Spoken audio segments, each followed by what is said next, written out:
Hey, what's up, North County? Hey, we're out here for the 29th ever Lakeside WineFest out here in Atascadero. So get on down here. We just opened up the gates. We're ready to rock and roll.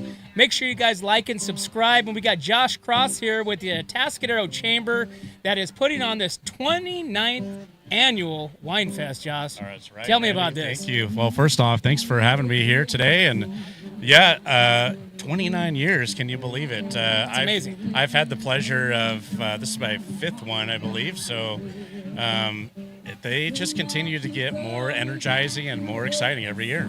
So I'm looking around here. I mean, you got wineries, you got breweries, you got some vendors.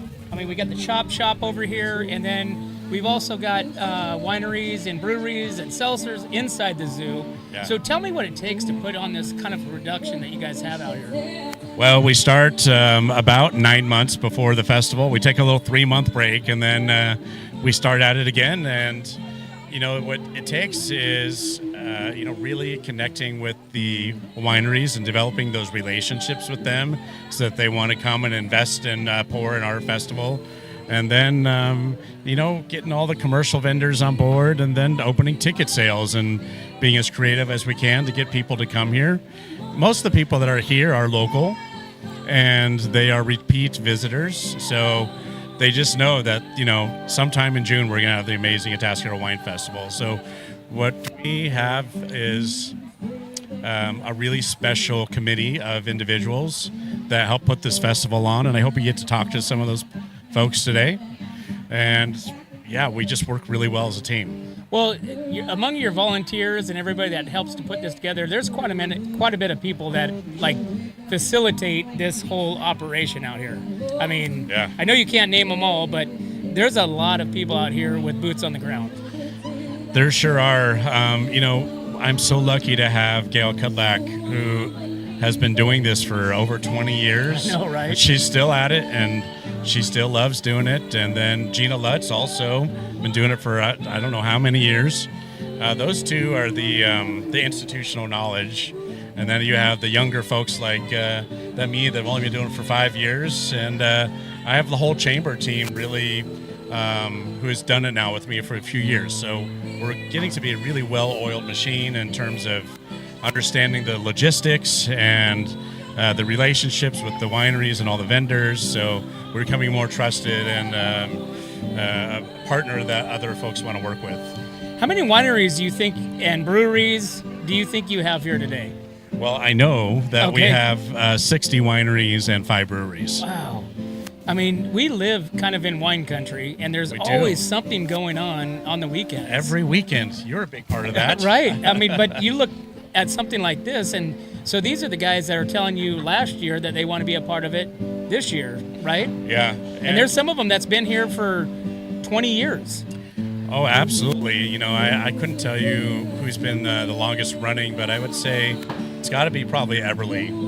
It's probably been with us from the beginning and year after year. I really appreciate that they choose to make this big investment every year with us.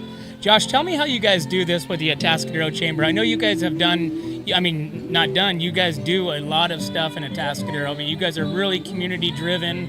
You guys are, really kind of local, pushing that local vibe, the downtown area with everything that you guys do down in the Sunken Gardens.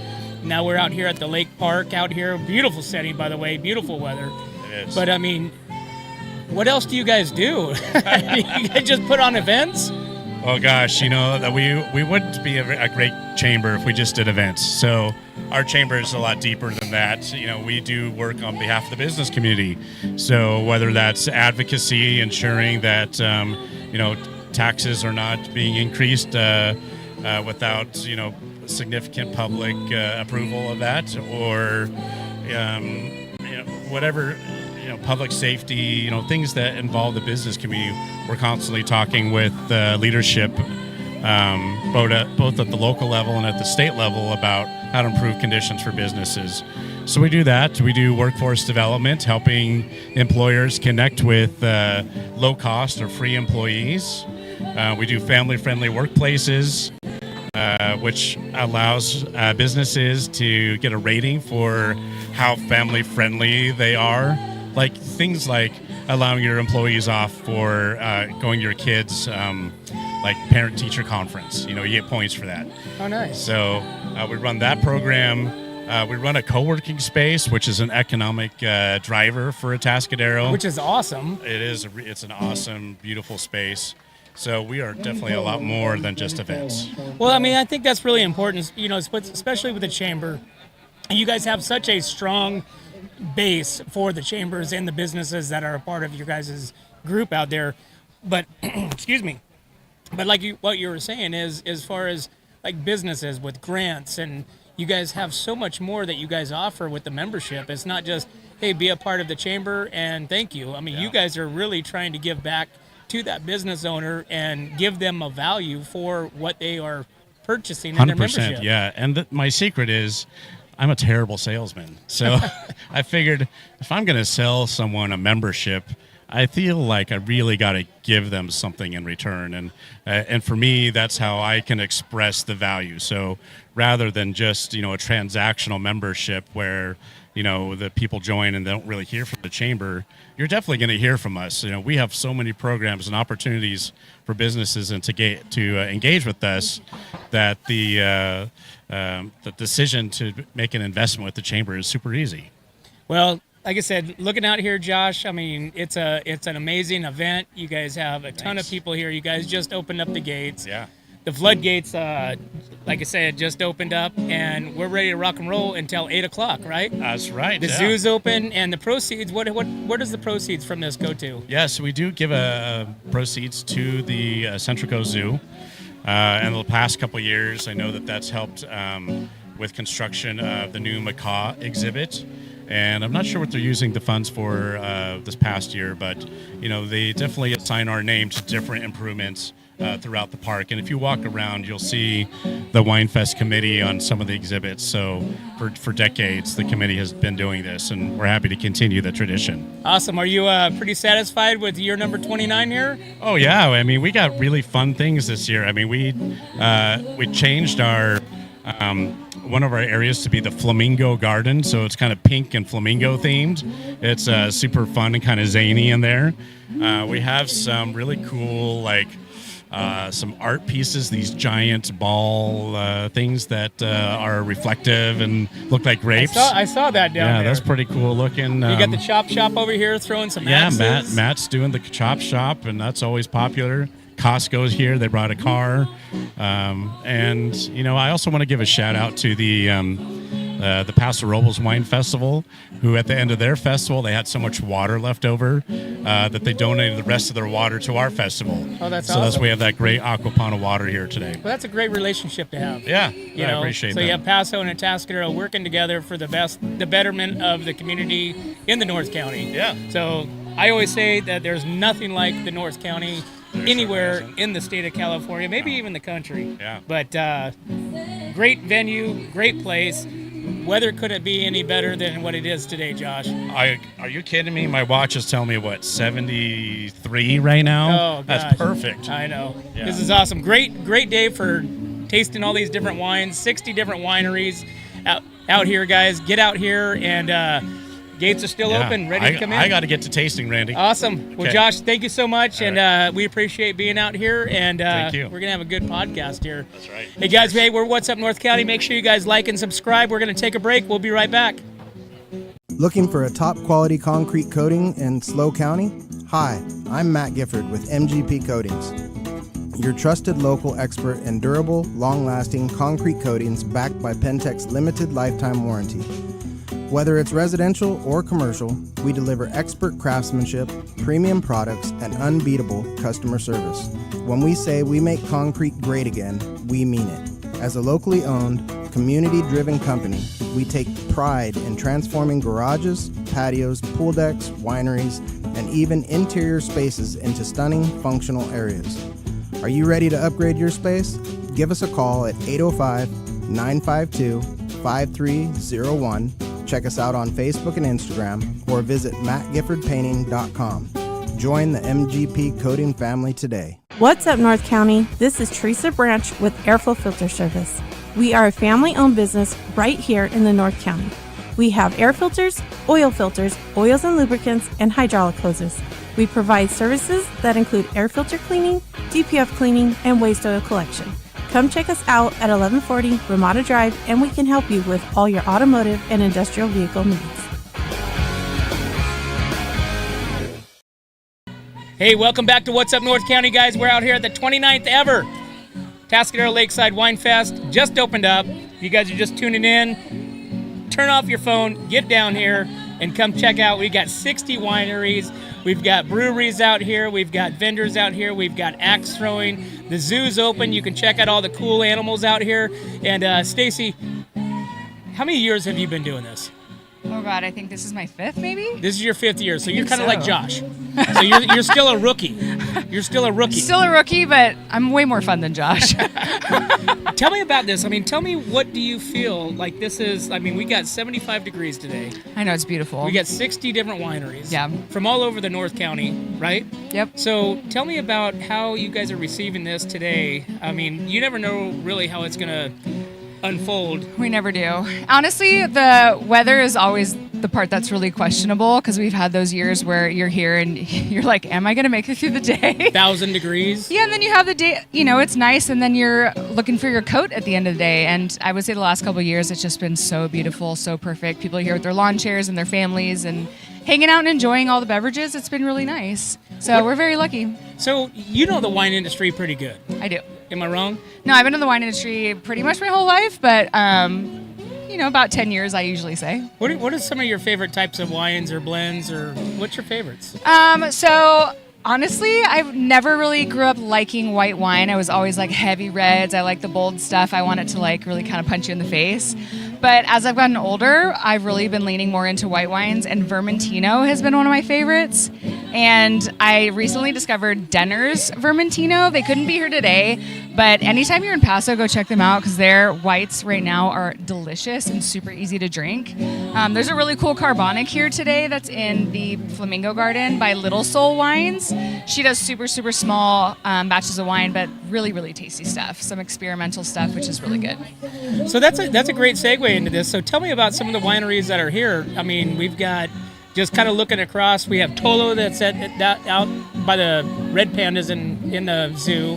We've got Whalebone. We've got Sculptera. So tell me a little bit about some of the wineries that we have out here. I know, we've got a really nice mix. And you said people from all over North County. We actually have some people from down in Santa Maria Valley as well. So we've been able to reach down there a little bit, which has been really great. Hopefully we can get some Santa Barbara people up here next year too. But yeah, Tolo's really good. We've got Iwi here. Indigene is here too. Truss is here. This is their 2nd year. A little bit smaller of a winery, but really, really amazing wines. Who else do we have? My Favorite Neighbor is here. Hope Family is always here. CJ's always running that booth. He's always a great time. Zabetto's here this year as well. Do they reach out to you guys, or Some of them do. Do you actually have to go knocking on their door and be like, hey, Sometimes. we have this thing in Atascadero called the WineFest. It's been, 29 years. But, I mean, it's kind of well known, isn't it? Yeah, it's definitely been blowing up the last, 5 years since I've been kind of coming. But, Epic loves coming here. They've been coming to our sip-in shops as well. So there's people who want to show up. They let us know. They're like, when can we, start signing up, and how do we get tickets? And so there's definitely people who want to come. And some of the smaller wineries, like I mentioned, they didn't really know about it. And because I, have made friends with a lot of people in the industry, I can reach out and say, hey, we have this industry event. Come be a part of the community and show off what you're making. And this way people can get to know their product and they can kind of launch their stuff. So it's a good way to launch some new wineries as well. And so you're kind of doing some stuff with the chamber, right? And so we have this booklet here that everybody's getting. So tell me a little bit about this. So this is new this year. It just lists every single winery in here. Or actually not every single one. It has a blank space. You can write in the wineries that you visit, and you can kind of rate them as you go. This way you can go back and know where you've gone and know which wines that you really liked. So that way you can go back to these wineries and visit and know what you tasted, and join wine club memberships and go back and bring your family. That way you don't forget what you were actually tasting today, because after 60 wineries, if you make it to all of them, that's a lot of wine. And then so do they turn this in at the end of the event? Or? No, so this is something that they get to keep. Okay. So at the very end, it has like the best overall winery, best red wine, best white wine, best rosé, and wineries that they want to visit. So this way they can write down everything that they enjoyed. Well, that's a great idea. Yeah. You know, kind of like your own little tasting schedule. Yeah, because at the end of the day, you forget. I mean, how many wines do you drink during the day? Well, here quite a bit. So, and then I try to remember my favorites, but then they kind of starts to get a little clouded towards the end of the evening. Exactly.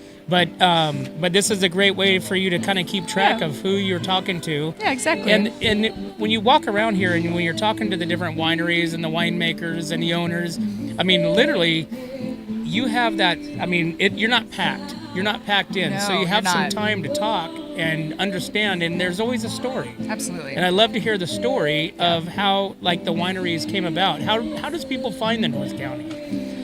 Yeah, actually, that's one of my favorite things about this WineFest is because it is a little bit more small, hometown, we can actually get the winemakers and some of the like tasting room managers or owners coming out, and they want to talk to you about their product, and you actually get to meet them and see what they're doing and hear about their story.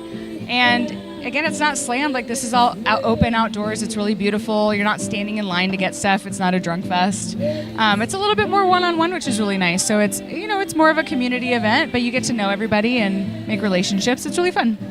So what are you most looking forward to this whole... We just started, so Yes. 4 o'clock. Goes until 8 o'clock, guys. So make Yes. sure you guys get out here. Come check this thing out. Right there at the gate, you guys can buy your tickets. So what are you most looking forward to this event today? There's actually a couple wineries here that I have never tasted at. Like which ones? Iwi, I've never had their wine before, and I keep hearing really good things about it, so I'm really happy to jump over there and see what they've got. Lapis Luna is here too. I think their label they're pouring under today is called War Room, and that's supposed to be really good. So I'm happy to jump over there and go see what he has as well. So there's actually some booths here too. So it's not just wine. We also have some beer, and then there's some like little commercial vendors too. So I might do some shopping while I'm here. So I know. It's come on down here, bring Wine your and check, shopping. bring your checkbook. Come check out the zoo, Central Coast Zoo. You got 60 different wineries. You got breweries. Did you hear what's going on in the zoo today? What's going on in the zoo? So the flamingos had eggs recently, and they may be hatching today. I guess last year, day of WineFest, there was a little baby flamingo that hatched. And so there's actually eggs over there, and they think that they may be hatching today. So there might be new baby flamingos today. Oh, no kidding. Yeah, so that's the Flamingo Garden. We're actually celebrating them. Very awesome. Yeah. Well, cool. Well, I'm going to let you get back because you're going to come back at the end of the show and wrap this I'll thing be up here. for us. So then that way we're going to have some fun today. And guys, hey, we're What's Up North County. Make sure you guys like and subscribe. We're going to take a break. We'll be right back. Hi, I'm Glenn McWilliams. And I'm Annie. As sixth-generation farmers, we understand what it takes to keep a ranch, a farm, and a community growing strong. And that's why we started Premier Ag to bring quality feed, trusted Western wear, and real service to the Central Coast. From hay delivery across the county to hands-on support for local youth and ag programs, we're proud to give back to the community that raised us. And when we say from seed to stable, we mean it. We've walked the fields, we've fed the animals, and now we're here to serve families just like yours. Come visit us at 1041 Paso Robles Street in Paso Robles and experience the difference of a store built by farmers for farmers.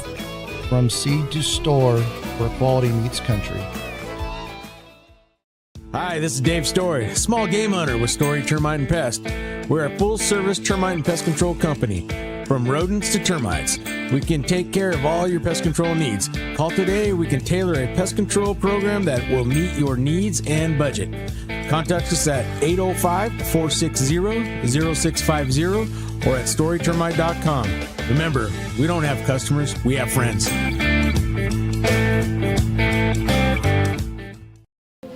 Hey, what's up, North County? We're out here for the 29th annual Lakeside WineFest out here in Atascadero. Make sure you guys like and subscribe, and then come on down here to the WineFest because we just opened up, and we got Marin Vineyards out here, and we always have a good time talking. Yeah, I love it. I love our conversation. Absolutely. So I always tell the story how we ran across you. Like out in the middle of nowhere. It is middle of nowhere is where we got started. Out there in Lockwood. Yeah, most people don't even know where Lockwood is, and it's not even that far away. It's really not, but I mean, we're driving by and there's a wine tasting place, and it was packed. It was packed. There was so many people there. I met a gentleman from SpaceX. Oh, funny. That was there. Yeah. And he just stumbled onto it as well. So tell me a little bit about the vineyards and tell me about the journey. Yeah, so this is a project that my family and my parents actually started. And my mom, she works in the vineyard industry, and so she was like, let's plant a vineyard. Sure, why not? And it's a small 4-acre vineyard in Lockwood that we had planted with Viognier, Cab, and Malbec. So those are kind of the 3 core varietals that I make a lot of my wines out of. And I grew up learning about vineyards, wine, but I kind of wanted to go more. And so I studied at Cal Poly in their Wine and Vit program. And I've been the winemaker for my family for almost 10 years.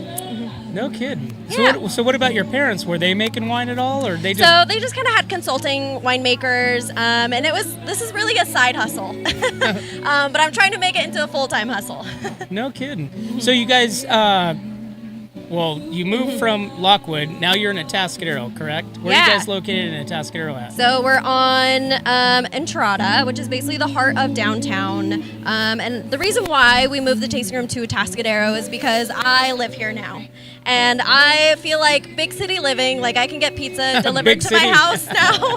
I don't have to drive 30 minutes to a grocery store. But I wanted the tasting room to be a little bit closer to me. And I kind of just saw this spot open in downtown. And I thought, what if? And it's been honestly a dream come true, opening the tasting room here in Atascadero. I feel like the locals, they're so welcoming and supportive, and I just love the feel, the vibe of Atascadero. So you've been there for now, about a year and a half? Yeah, going correct? On almost 2 years in almost August. 2 years. So how has that been from the move from Lockwood to here? It's been a big shift. Our foot traffic is way higher. And we do a bunch of events. Like tomorrow, we're actually doing our silent book club, where it's a bring your own book kind of club, and we do about an hour of silent reading together. So we try to do these fun community events. That in the Lockwood space, it was so small, couldn't really do that. But my tasting room downtown, it's so cute, it's so feminine, and I love to do kind of these fun arts and crafts, book nights, stuff like that. So how do you stay relevant in this space? I mean, there's so many wineries, and it's just is it a way to kind of be unique, change it up from the norm? How do you be relevant nowadays? Yeah, honestly, I think it's how can you integrate wine into your life, whether it's cultural, you grew up with it, or it's going to be social, where you want to get together with your friends. And I think how you can get your wine into more people's hands, that's going to be your strategy. And why are you in this business in the first place? For me, my why is I love the science. I'm a foodie at heart. I love the chemistry, the making. And to me, when I can nerd out and people can appreciate that, I think it's just, something I can connect with more people. But yeah, it's just how can we, make wine more present? So what are we drinking right here? Yeah, Tell me so about this is my fan favorite. This is a sparkling Viognier. So Viognier is known as an aromatic white wine, and the way how I make this is a pet nat style. So I bottle it while it's still fermenting, so it just naturally carbonates in the bottle, and it's a natural wine. The only thing I add is yeast. And Viognier, it's just a fun, crisp, refreshing, sparkling. So would you pair this with anything special? Great question. You could do actually spicy food.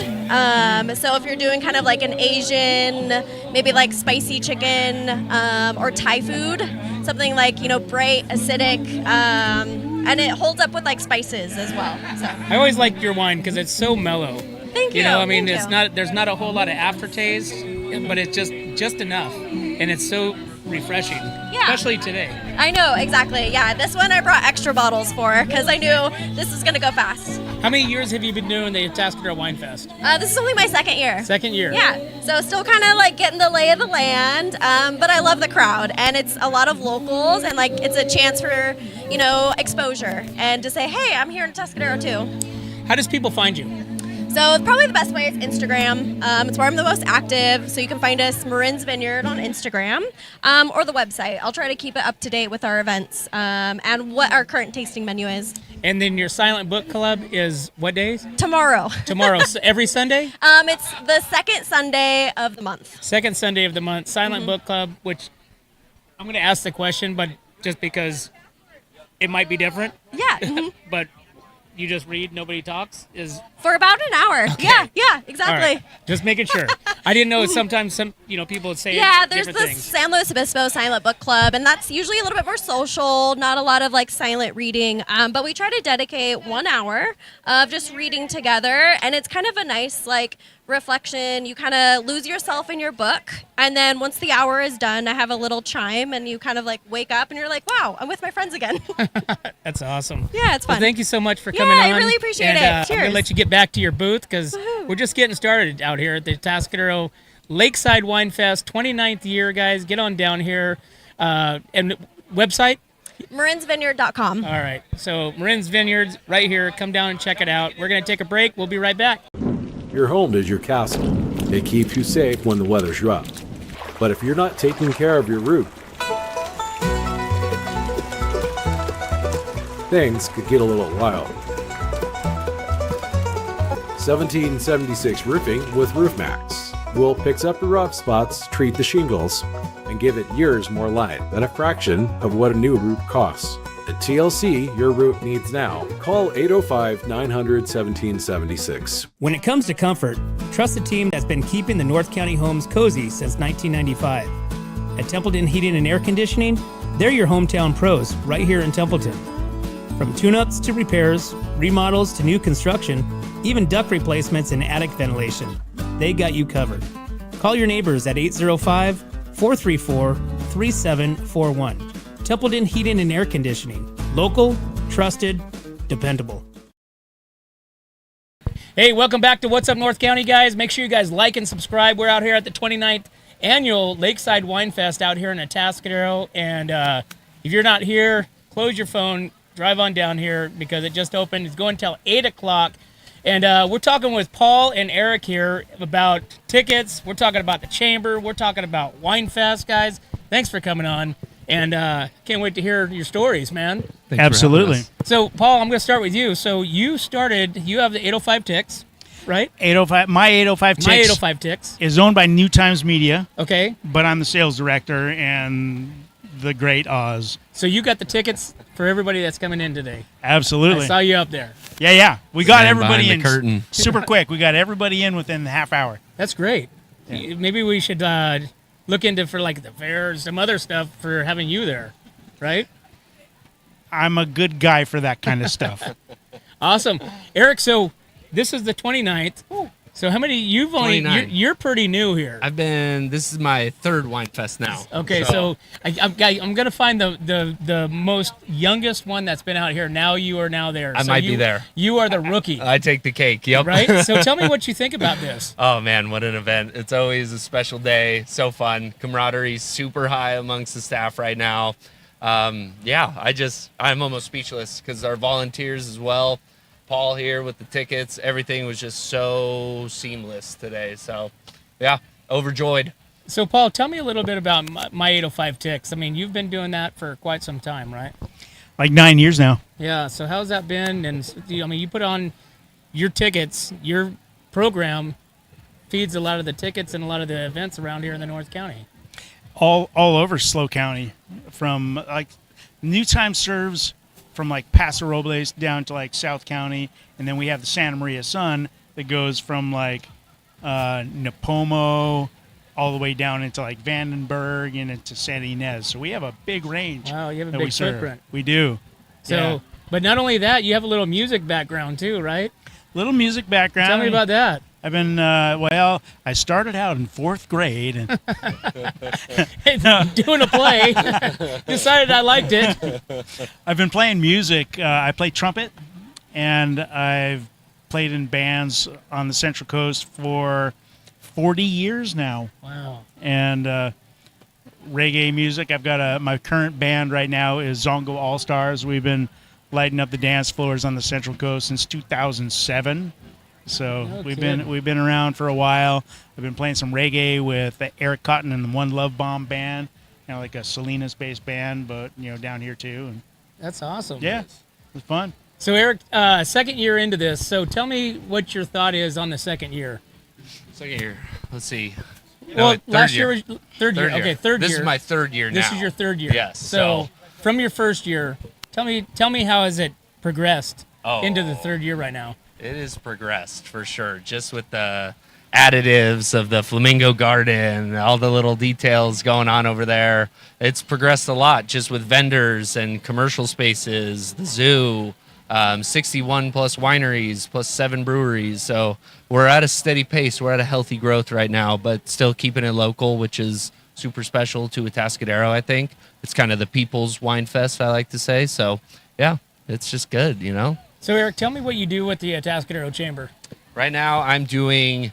I partner with our workforce development board of SLO County, and so when, say, a business closes, I will take affected employees and rapidly try to re-employ them within the county throughout our things that we do have available to us with taxpayer dollars, county dollars, things like that. But I also highlight services such as our HR hotline that's free to all small business owners in town, grant funding. I'm trying to just be a one-stop shop for all business needs. If you have one question, you've got 800 things going on with your business. Let me be that shoulder to lean on. Ask me some questions. I'll dig up the resource for you. Paul, tell me a little bit about. You've been in this community. You're you're on the coast, right? But you've been in the San Luis Obispo County for your whole life. 1986. 1986. So tell me, how has it changed since 1986 to 2026 now, just throughout the county, the wine industry, just the music industry? A lot of people come here for just the entertainment that is on the Central Coast. Yeah, that's super interesting. Are you talking about people coming here for that? Yeah. Yeah. I'm working with SLO Cal, SLO Cal, the tourism organization. Okay. They are kind of like the umbrella organization over all of the tourism boards, like the city ones, Paso, Atascadero, San Luis, Pismo, but then all the county unincorporated areas. They're all kind of under this umbrella of SLO Cal, and their big push for next year, I don't even think they've announced it yet, but is music tourism. And they've gone out and they've done, they've picked a couple bands like Carbon City Lights. They've gone out and brought full film crew and kind of highlighting, what this whole Central Coast is all about on music.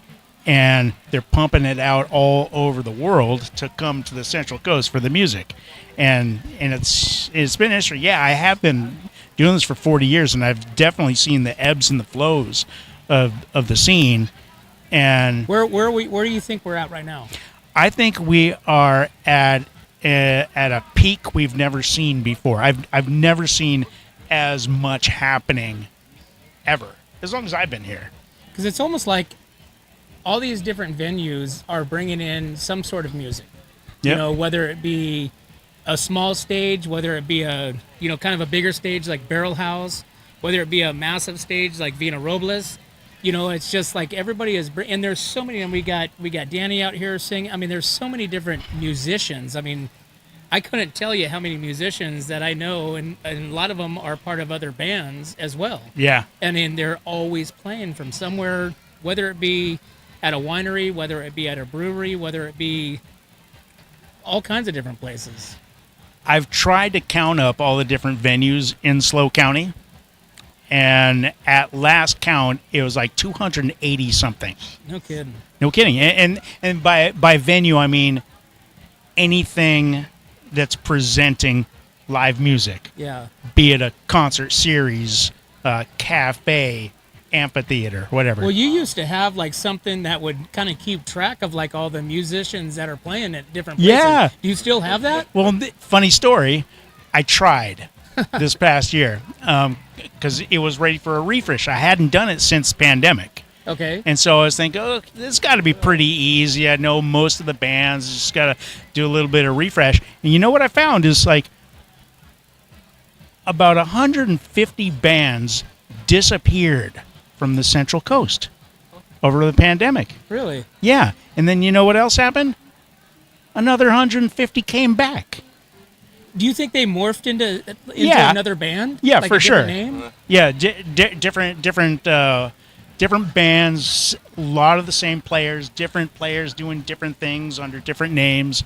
But it was really, really hard to put into print. So I gave everybody their money back, and I said, we're going to have to do this digitally so it's a little bit more in flux. Well, I mean, the interesting thing is the Atascadero Chamber has a program that you guys are getting ready to launch, like a calendar that is going to actually list however it scrubs. And Eric, please tell me how this works. Little AI-based calendar presented by Yodel. Shout out to Yodel. Thank you for that. You're doing Yodel. Yeah, we're doing Yodel. Do you know we're about bringing. Yeah, because these guys brought me out to the Chamber trade show in Tucson, and I was a sponsor of the Chamber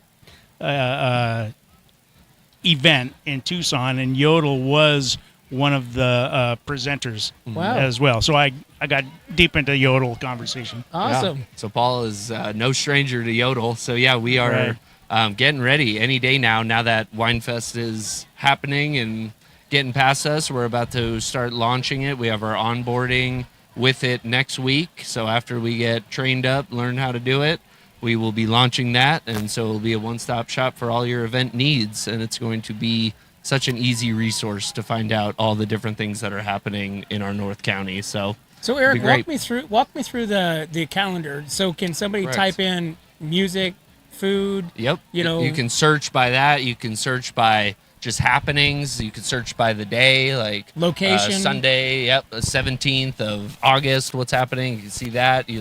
Type in zip code, see all that information.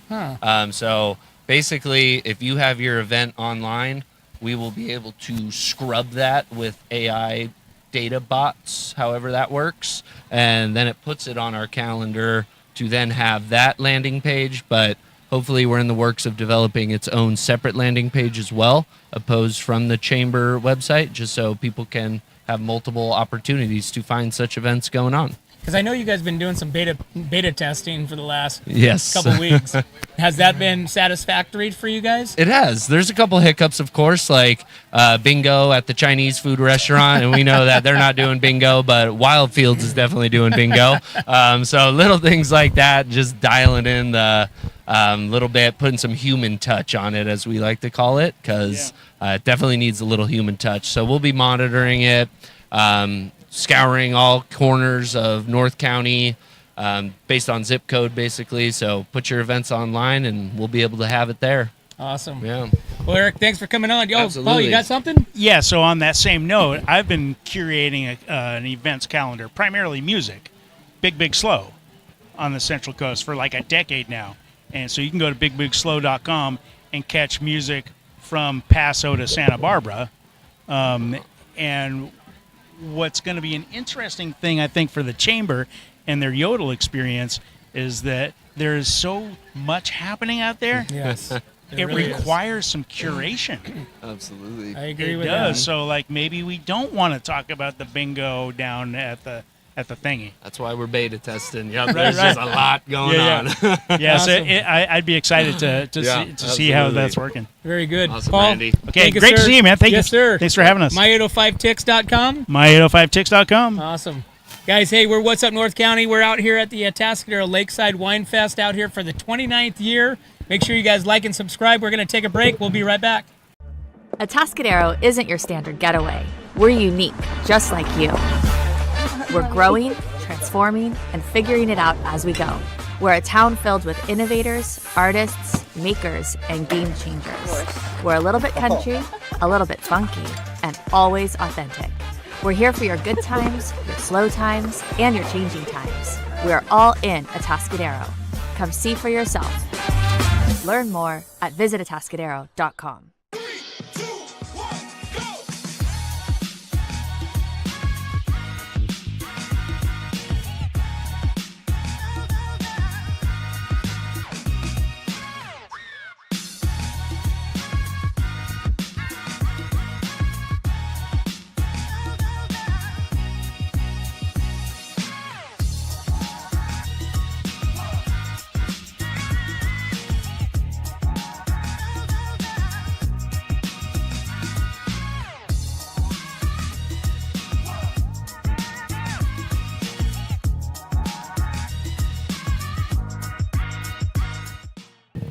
Hey, welcome back to What's Up North County, guys. We're out here at the 29th annual Lakeside WineFest out here in Atascadero, and we're having a lot of fun. Make sure you guys like and subscribe. Go check out our website, whatsupnorthcounty.com. And we're out here with Mike Stickema with Stickema Wine Company. That's right. Right? That's right. Yeah, you're one of the premier sponsors out here. I wanted to be. I mean, without a tasting room, you have to be a guy that showcases himself in any way possible. So this is it. Yeah, well, thanks for coming on, man. Of course, yeah. So thanks tell for me having about your journey. How did you get this? How did you get into this? It's a long story. Yeah, I'd love to hear it. Honestly, I actually dropped out of college my sophomore year of university. I thought I was gonna be a professional rugby player. Well, that didn't. Well, you're end big up. enough for it. You'd be surprised. But I found a winemaking gig, and it was like a switch. I was like, yeah, this is it. I want to do this the rest of my life. Here or where you Washington State. Okay. So I guess long story short, I was born in South Africa. So a lot of my wine brand is focused on South African style winemaking. But after dropping out of school, did a few harvests, went back to school, graduated from Washington State University in 17, came down to Paso in 18. I was like, yeah, this is where you can make some world-class wine. This is where I want to do it. So, Mike, let me stop you right there. How did you find Paso Robles? It was between Napa, Sonoma, or Paso. Because it's a wine area region? Exactly. Okay. And then I did the cost analysis of Napa and Sonoma. I was like, oh, that's not going to work. So Paso it is. No and kidding. I mean, this is home. This is my, I'm going to be here for the rest of my life. That's for sure. Okay, so 2017, you jumped into the wine making business. In 2012, actually. So I've been making wine for 14 years. Okay, so you're doing it at your house, kind of just taking it to parties? No, I was like literally, I jumped in a commercial facility and learned from some of the best. And I was like, okay, this is winemaking. I mean, making wine in 100,000 gallon tanks is not real winemaking, but it was like, that's what I thought it was. And I fell in love. And then I got to Paso and was like, oh, here's the boutique style. This is even better than what I thought it could be. So this is how I fell in love. So who was some of your people that inspired you to get into this business? Oh, that's a good question. I was working for a guy a business that is completely not even relevant. No one's really going to know about him, but it was one of those guys that took me under his wing.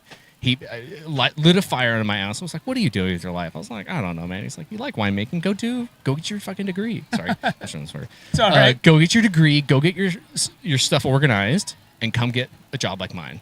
You're good at it. Go do it.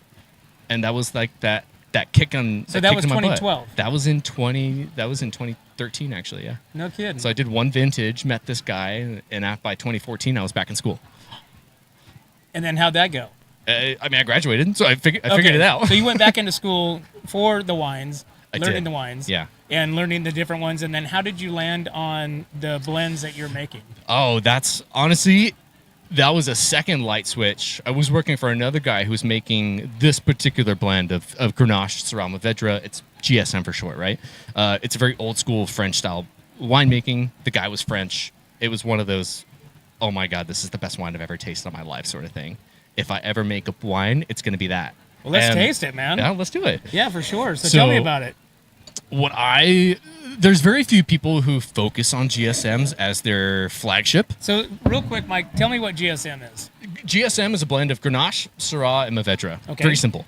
Okay. So all three separate varieties is basically how that comes to be. It's a very old style of French blend. In the States, we have no rules. We can kind of blend it in whatever percentages we want. We don't have to source it from one specific vineyard. It can be wherever you want, right?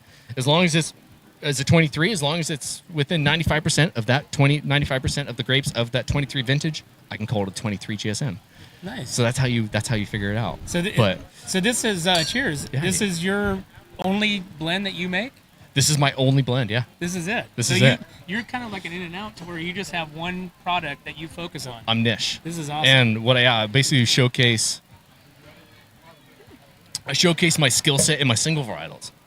So I'll make 100% Grenache, 100% Syrah, 100% Mourvedre, and she'll be like, all right, here's all the single components. Now that you've tasted all three of those, here's the blend. Now you can see why I made those choices. What's the varietal you most want to do? Mourvedre. Yeah? I want to be the king of Mourvedre. Seriously. The king? Yeah, there's one other guy, Ryan Pease, I know you can hear me. He's the guy I got to dethrone. So and he knows I'm coming for him. Yeah? Oh, yeah. So how are you going to do that? One day at a time, 1 year, one vintage at a time. So 2017, you move up here. 2017, yeah. And then we're 2026. So how is that let's see. Give me the math. 10, 11 years. 11 years. 9 years, yeah. Coming up on 9 years, yeah. Went the wrong way. Yeah. So tell me how that's been. It's been fantastic. I mean, I look like a Californian. My hair's long. I look like a surfer, so I fit in just fine. El Paso is such a community of farmers, of good people. It was welcomed in open arms. It wasn't hard to make friends and be a part of the community. And I mean, that's why I'm not ever leaving, because I've never found this anywhere else. So you don't have a tasting room? Is what I don't. Said. No, I can't afford that. Everything's out of my pocket. I don't have a silent investor or dad's money or anything like that. And is this all you do? This is all I do. Yeah, I work for somebody else. That's how I pay my bills. I can live under a roof. But this is a side gig. This is a side hustle, making wines unapologetically my way. How have you been received? Because I mean, fantastic. We're kind of in a big wine country area. I mean, a lot of old timers here that's been here for 50 plus years. Yeah, I mean, you guys, legends like Gary Eberle. It's how do you compete with that? And frankly, you can't. But what I do is I cherry pick these really awesome vineyards, and I make the best possible wine I can make, where the sensory speaks for itself. Which is why the owl's on the bottle. The owl's my spirit animal. It's a silent predator. Don't talk a big game. Show me what you can do. Is my story. But this is one wine. You're only making this one. So where do you source the grapes from for these? Everything. It's all Paso, of course. Okay. A healthy combination of Adelaida District, Willow Creek, and Templeton Gap.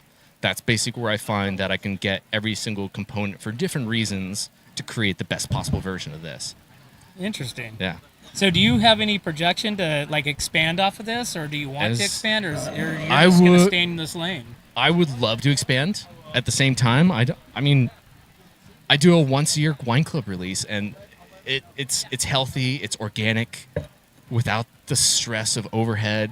This is something that I don't have to kill myself over at the same time, and I think it plays a big role. So without having that need to succeed in that capacity, it's one of those things that my wife and I have talked about. If we don't sell it, we're going to drink it. That's what we want to drink anyway. So that next step would be a tasting room. It would be a tasting room, yeah. Is that on the horizon? We're hoping for a 5-year plan. Yeah, absolutely. Yeah. So somewhere down the line, have the tasting room to where you can have your wines there. A spot I can call my own. You can absolutely. jump in both feet. Yeah. Well, that's how I do it. Awesome. Yeah, there's no plan B. This is it. So, you ever get back to South Africa? It's been 10 years. It's a long plane ride, and it's an expensive ticket. So with the 2 kids I have, we're kind of putting that on hold for a bit. But yeah, every time it went back in 2017 before I moved here. So how's the wines back there? Spectacular. Is it kind of a different blend? Varietal, very different style. Yeah. You get a lot of similar varieties like Chenin Blanc. They have Grenache over there. They have Syrah. So you get these varietal crossovers, but now you've got a wholly different hemisphere that you're growing in. So it's a different style. It's a different approach. It's a different total idea of how these wines are made, how the vines are grown. It's just different. But so how do you keep your knowledge and your learning curve going forward? Because you're pretty young. You know, I mean, you got a big career in front of you. So how do you keep your knowledge and kind of just stay relevant in this such a huge space? The knowledge is easy. All I have to do is go and drink other people's wine, and that's how I expand, right? Yeah. At least my knowledge. Staying relevant, that's a beast I'm still trying to figure out, I'll be honest. I'm more of a guerrilla marketing. I'm going to be in front of you at all possible times sort of thing. That's the way it is, huh? That's how I do it. So do you have some favorites as well that you go to and that you drink? I do, yeah. I'm actually a member of Monochrome. I love the way they do their whites.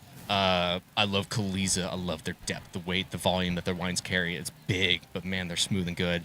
And then you've got people like Marin's Vineyard who are local in Atascadero that are making some not obscure, but making such a unique style that's I want to carry some of that in my cellar.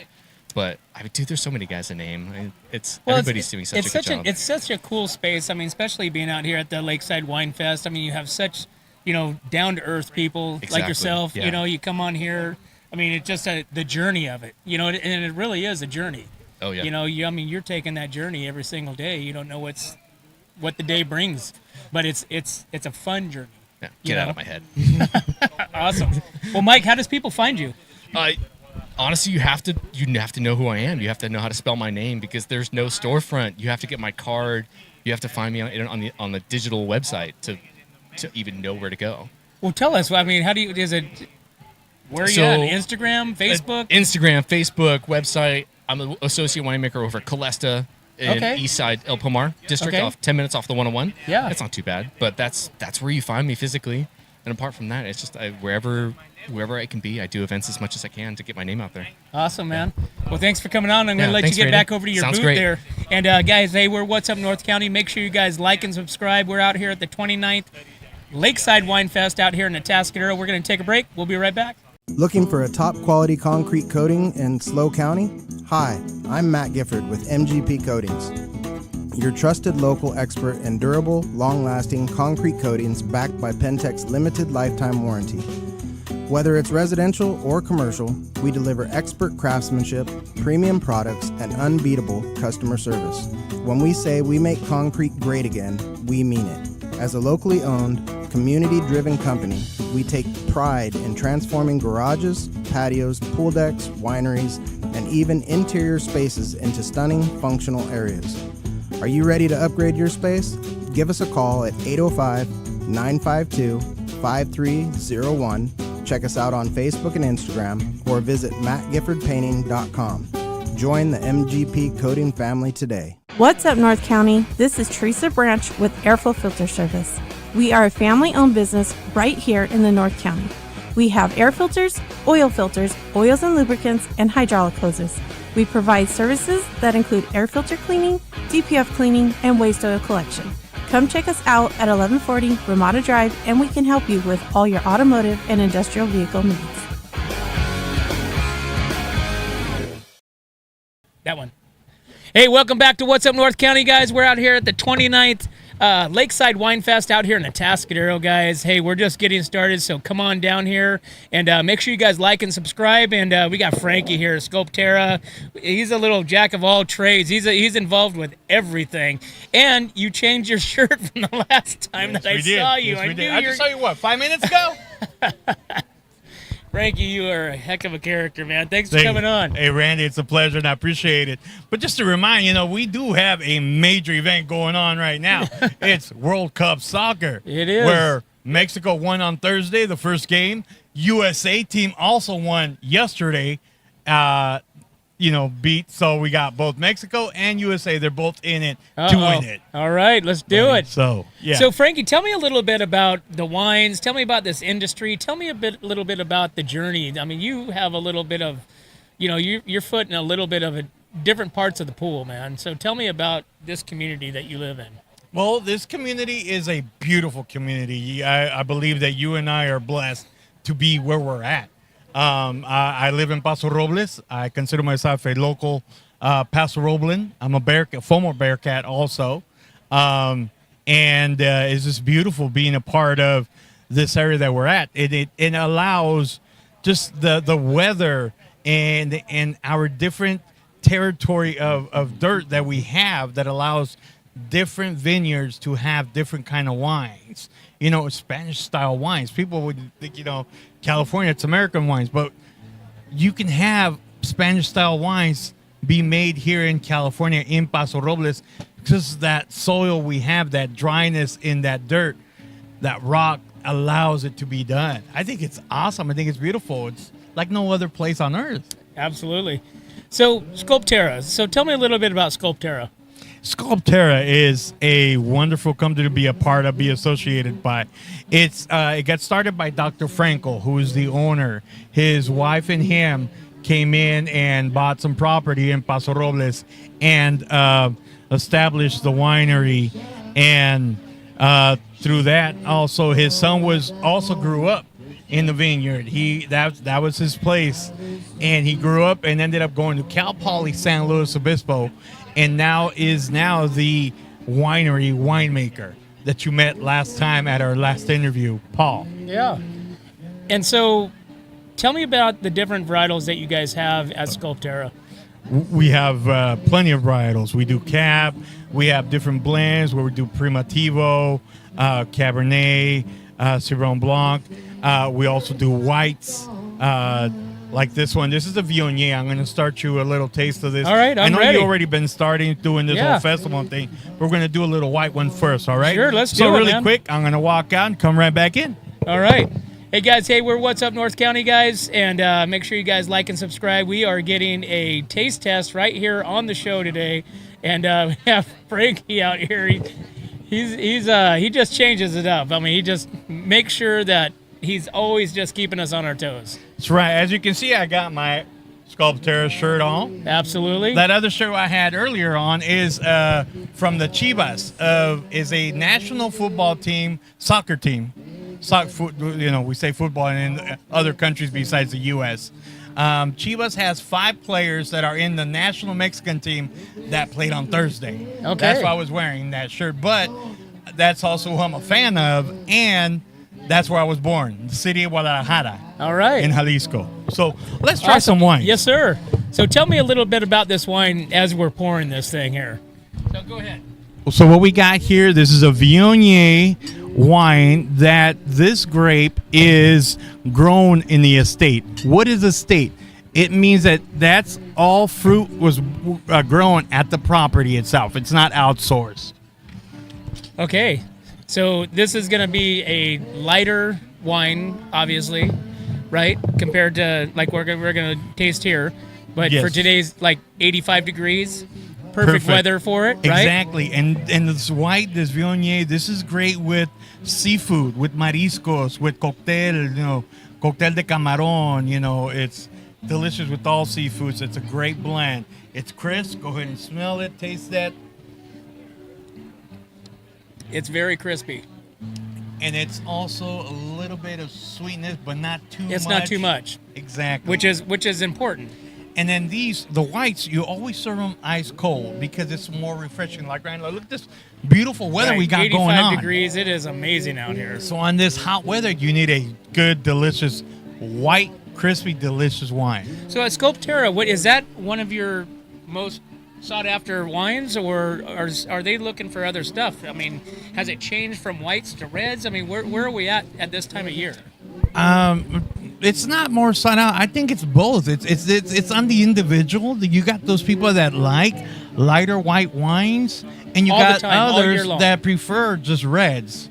So it's really up to the customer. It's not more other. It's both are selling well. Because it's interesting, because I think my palate over the years, I used to think that, okay, drink white wine because it's lighter and, doesn't affect my teeth and stuff like that. But my palate really likes that Crisp, red, refreshing. Well, the red wines. Going for it. Okay. Okay. Just kind of like that, that spice, that, the tannins and, just a little kick, you know what I mean? It's funny you say that because when being at the winery too, doing tastings, people say that. Oh, now I'm starting to like this now. Now I'm going more, where there are some people that came in and just asked for reds only, no whites, or whites only, no reds. And like you saying, now their palate is changing and it's all on that individual. Well, it's kind of like, drinking Coors Light, and then now you want to have some IPAs, and it's just a big difference. And I mean, it's a whole different, your taste buds just really wake up, So Especially tell me those IPAs from our local breweries. Yes. Oh my goodness. So tell me what the meaning behind Sculptera is. Sculptera has to do with art and sculpture. Tierra. Tierra means the dirt. And sculpture. So Sculptera. Sculpture and land. So when you walk into Sculptera, what can somebody experience there at the winery, at the tasting room? What are they going to experience there? Beautiful art. Beautiful art. As you come in to Sculptera, the first thing you're going to see, Randy, is a beautiful sculpture iron gate. As you come in, right before you get into our winery, you're going to see that. That was done by Dale Evers, and is a local artist also. All kinds of great sculptures here. So in the you'll North see County. that first before you even hit the winery door, and then you continue to go in, and then you see the sculpture. You're going to see this big old cat sculpture as you enter before you get into the winery door, and then once you get to the door, then you're going to see more ironwork on both sides all the way around the door. It's just beautiful. We have these iron horse heads on both sides of the door as you enter. Once you go inside, you see more art. It's just a beautiful blend of what Dr. Frankel wanted in his vision of mixing art with the wine. That's awesome.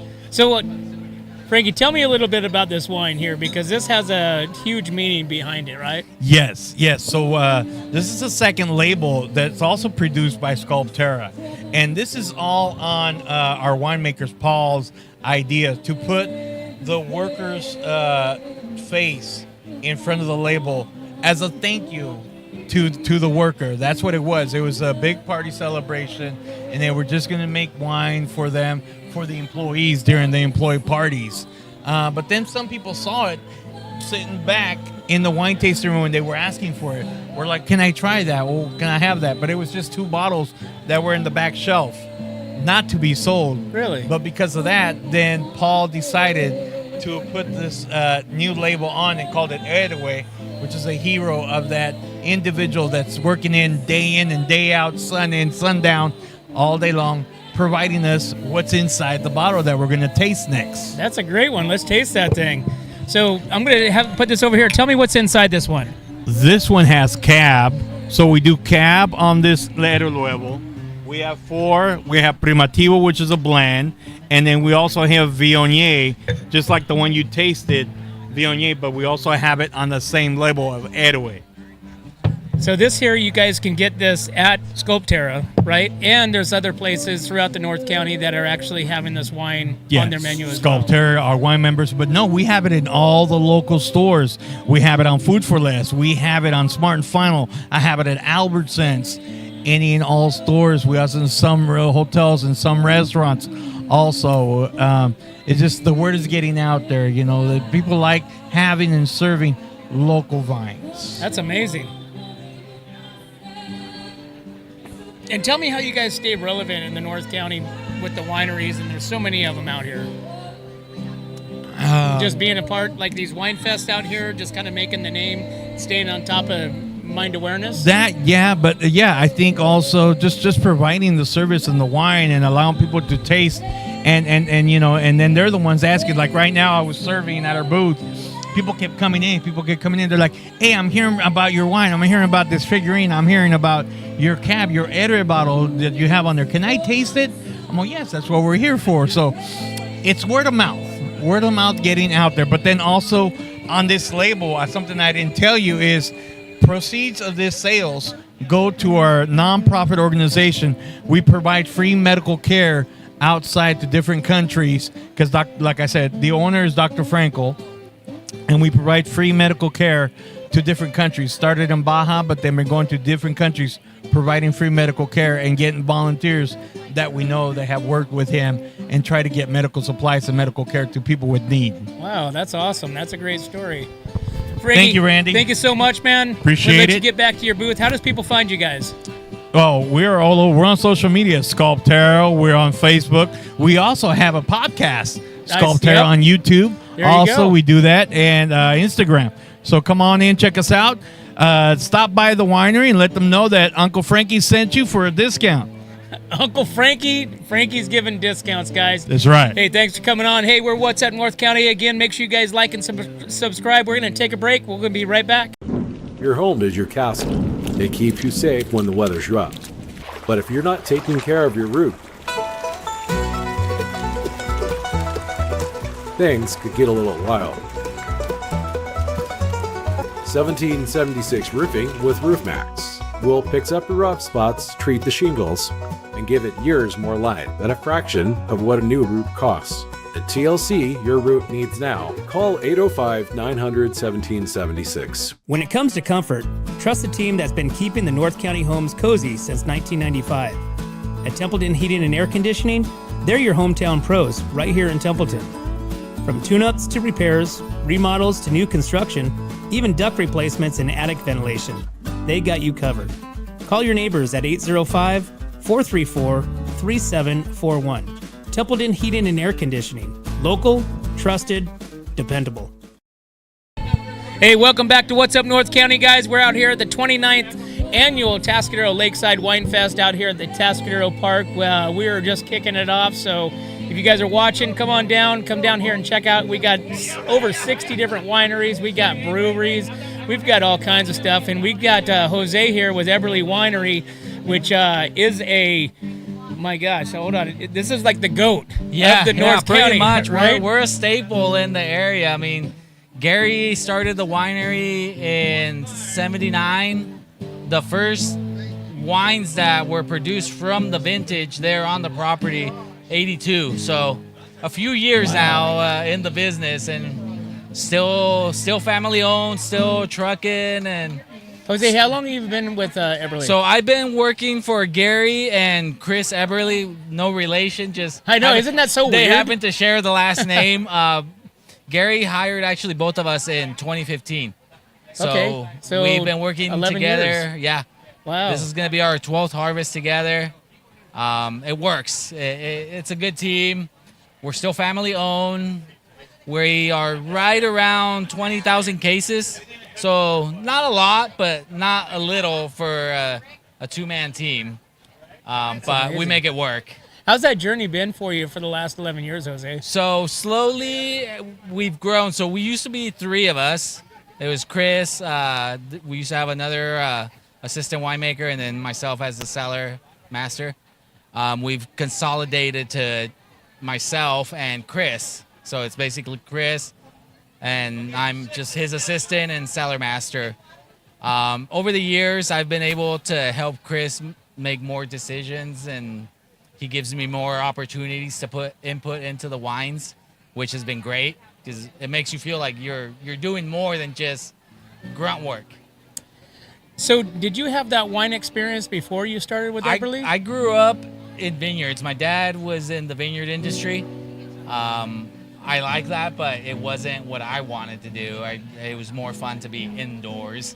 Right. Especially in the summertime. Especially when it's 100 degrees outside. Yeah, especially during harvest. It can get pretty warm outside. So the next best thing was being inside of a winery and making the wine. But what a great name recognition. Absolutely. I mean, when you go out there and you're like, hey, I'm with Eberly. I work for Eberly. It's like, oh, yeah, for sure. That's a great company. I mean, just not North County. I mean, we're talking worldwide. We are very well known. I mean, I've gone as far as down as Temecula and up to the Bay, and the minute you say like, "Oh, I work for Eberly," or "I'm the assistant," you immediately have some they clout. know who I am and where I'm coming from. So you're not just a little run-by operation. You've been around for a little bit. That's awesome. Well, let's talk about your wine here. So, what do we got here? I brought the 21 Estate Cab or Reserve Cab.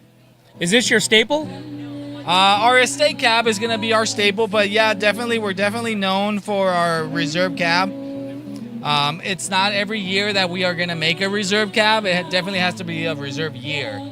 So not every year is going to produce a Reserve Cab.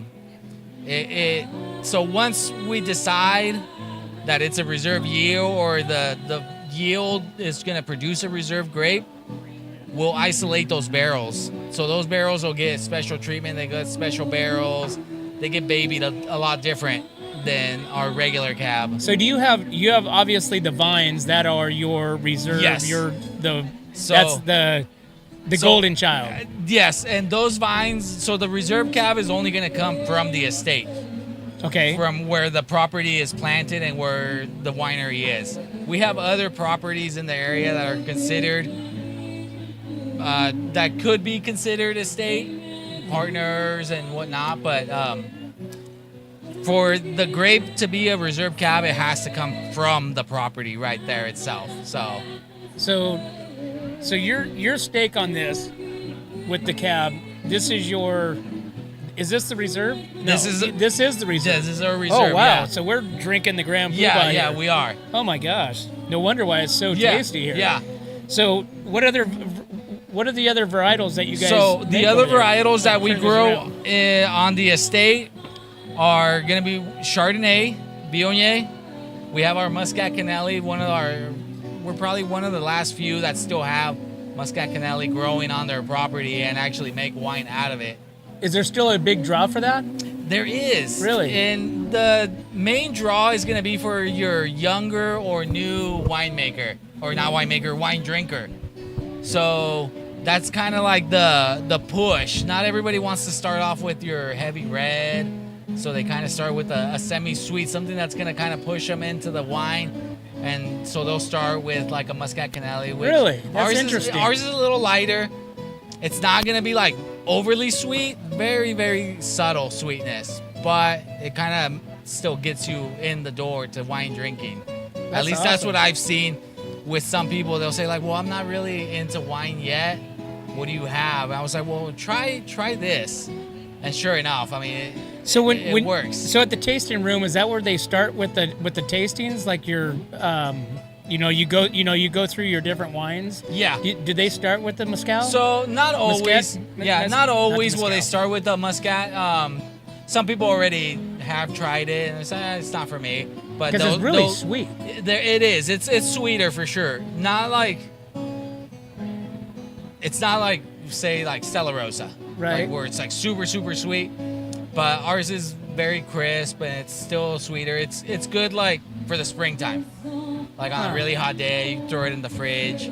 Have you guys navigated into like the spritzers or any of that kind of So stuff with the wines? this year we actually did make a sparkling wine. Very first wine that is produced at Eberly. We just bottled it on Tuesday. Oh, no kidding. So this will be our very first year experimenting with sparkling wine. So we'll see how that goes. I'm sure it's going to do well. It's very tasty. And that's bottled in-house? Bottled in-house. It's going to stay in-house. It won't go to the warehouse. And it'll just be basically sold in the tasting room. Very low case? 3 pallets. Okay. So about 130 cases to start and see how it goes from there. So what happens with Eberly next? What does the next couple years look like for you guys? So we're definitely gonna, because of the way the market is right now, we're gonna cut back a little bit on production, focus more on the quality and instead of the quantity. The quality has always been there, but we're just gonna kind of taper down a little bit and focus on special projects. So we'll see how that goes. That's awesome. So for the next, say 5 years, so you've been there for 11. Yeah. Right? And so that journey has been from introducing to Eberly. Yeah. Now you're involved with the makings of the wines and the sales. Yeah. Now you get to go out with the distribution, and we just are launching a sparkling. Yeah. Right? Which is pretty interesting. It is. is. Especially being, Gary Eberly, that's been known for the cabs. Yeah. Since '86. Yeah, pretty much. So how has it been received, or how do you think it's going to be received? We, like I said, we just brought it up to the tasting room this week, and it seems like people are really excited about it. We've already had a few shipments. People were kind of waiting for it. We were teasing it that it was coming. Especially the ladies up in the tasting room were really like telling their customers, hey, we have a sparkling that might be coming up soon. And the minute it hit the tasting room, they started calling, and sure enough, it's already shipping. So it seems like it's being received pretty well. Well, you got the godfather of the wine industry. It doesn't hurt that, it's going with the Eberly name. Awesome. Well, Jose, thanks for coming on, man. Perfect. So how do Thank you. people find you guys? So we are on the 46 East. We're about a mile and a half from Paso, going towards Fresno. So same side as like the water park, Sensario. We're right next door to Sensario. One of the last few offering free tastings. So that You guys still do free tastings? We still do free tastings. Guys, that's huge in the North County. That's it's huge. not really common anymore. So I'm not going to say not that all that day doesn't free hurt. tastings. Like you can't just come in there and No. just drink all the Yeah. wine. Yeah. But so during the tastings, how many tastings do you So guys they'll get? do the flight. Usually it's about 5 or 6. Really? So I mean that's still pretty good. I'm gonna note that down here in my. I got my WineFest booklet here, that wine tasting. But I'm gonna put down you guys as free tastings right here, because I should have been asking that from the get-go, because that's huge. Yeah, okay? it's still- I mean, serious business. yeah. You know what I mean? Because I mean, some of these wineries and tasting rooms, I mean, you're going out there $50, $60 for a tasting. Absolutely. And in this day and age, I mean, we have an industry that is, it's not like going like this. It's kind of like it's here. holding. I mean, it's not like obviously tanking. Well, some people are really saying like, it's time for me to cut it. But Gary has said while he's around, we're not gonna charge for tasting. So awesome. It's not gonna change for now. Perfect. All right, Gary, stay around because I Yeah. like this free tasting stuff, Perfect. guys. Thank you. All right, Jose. Enjoy Hey, we're Central What's Up Coast. North County, guys. Make sure you guys like and subscribe. Eberly Winery, free tastings, guys. We're gonna take a break. We'll be right back. Atascadero isn't your standard getaway. We're unique, just like you. We're growing, transforming, and figuring it out as we go. We're a town filled with innovators, artists, makers, and game changers.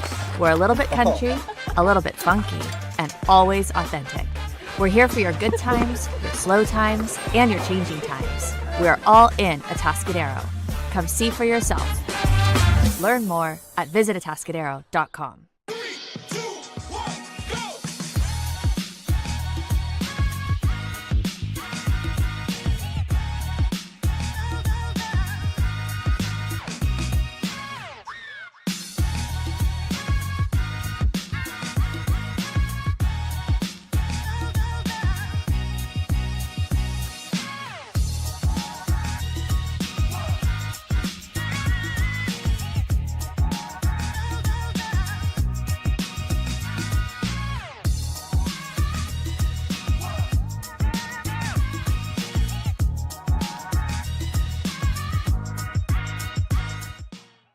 Hey, welcome back to What's Up North County, guys. We're out here at the 29th annual Lakeside WineFest out here in Atascadero, and we are having so much fun. Make sure you guys like and subscribe. Go check out whatsupnorthcounty.com.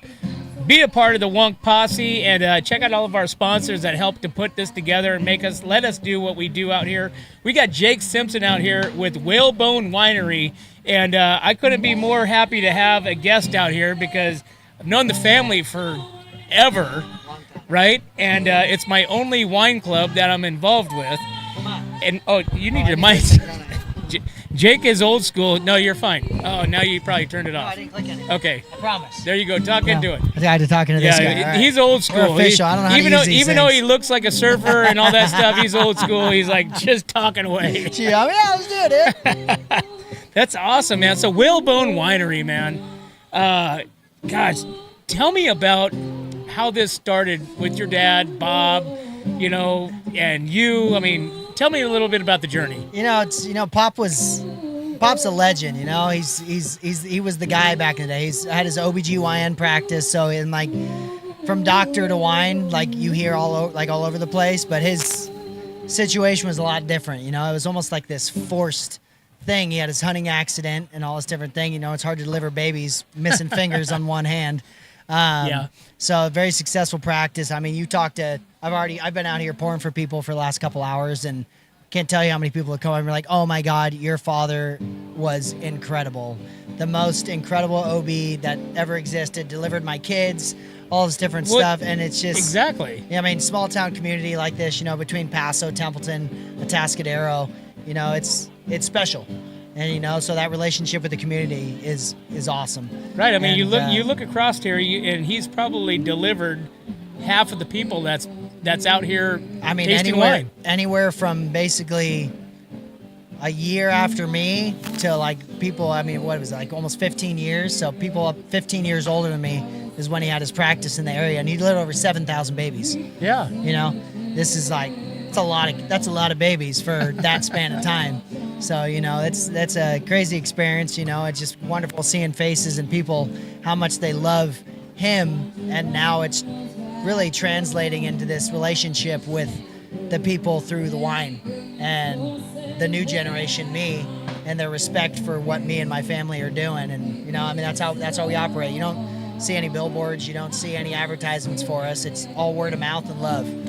So. Well, that's the most interesting thing with Whalebone is every time I go up there, it doesn't matter if it's a Sunday, a Friday, a Monday, it's always packed. Yeah. It's always packed out there, and it is that word of mouth. Yeah. The experience that you have out there at Whalebone Winery is none other. Yep. You know what I'm saying? You have so much fun. Matter of fact, you just had your pickup party a few weeks back. Oh yeah. And we were sitting with a couple from Orange County. Yep. And he had been a wine club member for 10 years, I think it was. Yep. And he had never really been, and he was apprehensive Finally about made it. coming.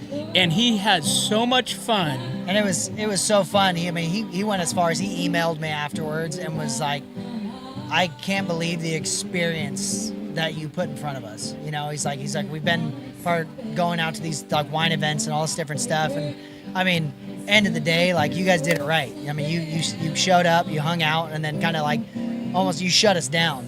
And, We did shut it down. Like, We went and had. I mean, at that point, barrel tasting. yeah. I mean, at that point, Your mom, we're just it was your mom's birthday. Yep.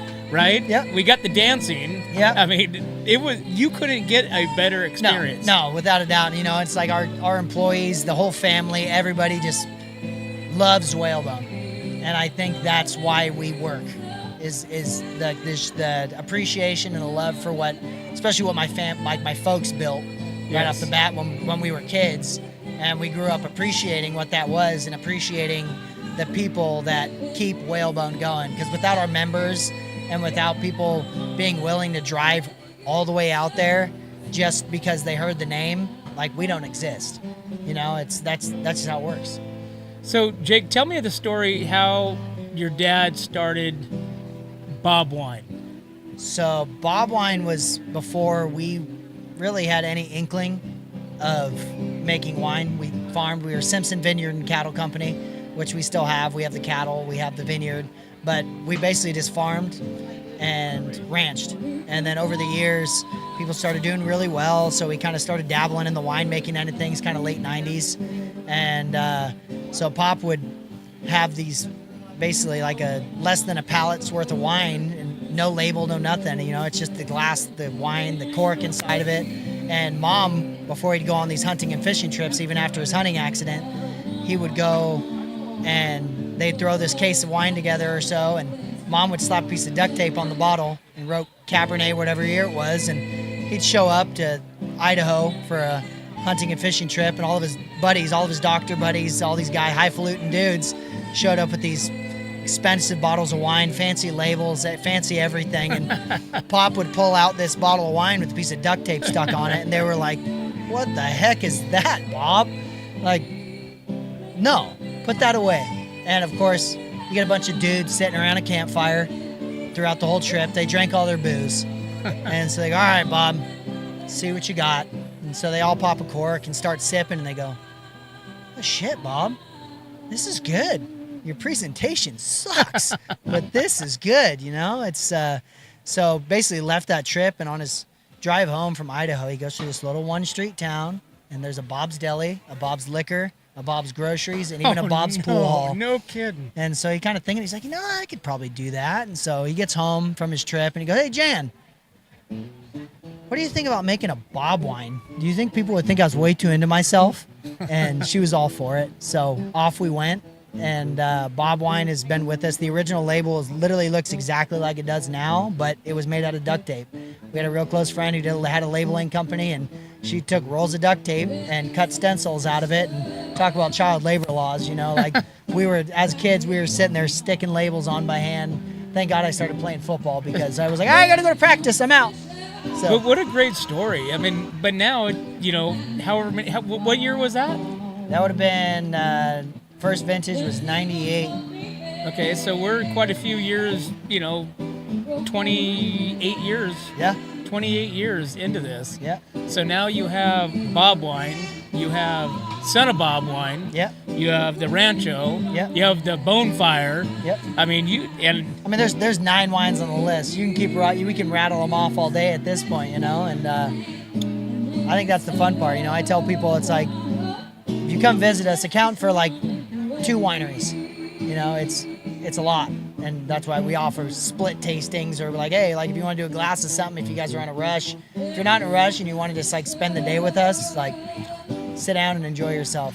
So Jake, when you were in high school, your parents started Whalebone. Yep. So did you know that this was the path that you were going to take, or did you think you were going to do something else? I in high school, I had the belief that I was going to be the winemaker one day, but I was like, you know what? I'm going to graduate. I'm going to go to school. I'm going to major in viticulture and enology and all this different stuff and learn A to Z.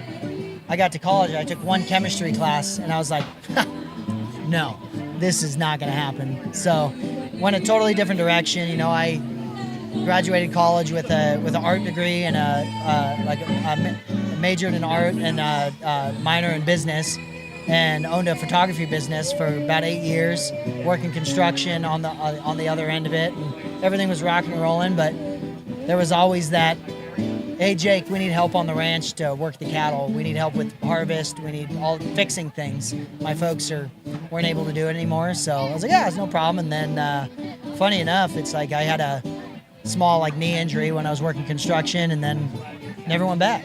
And kind of like that realm. So that's kind of when you transitioned in the winery full time? Yeah, I started to roll into it, and our previous winemaker was ready to roll out and move on to the next thing, and basically kind of came down to it where I was like, hey, we need a winemaker for harvest.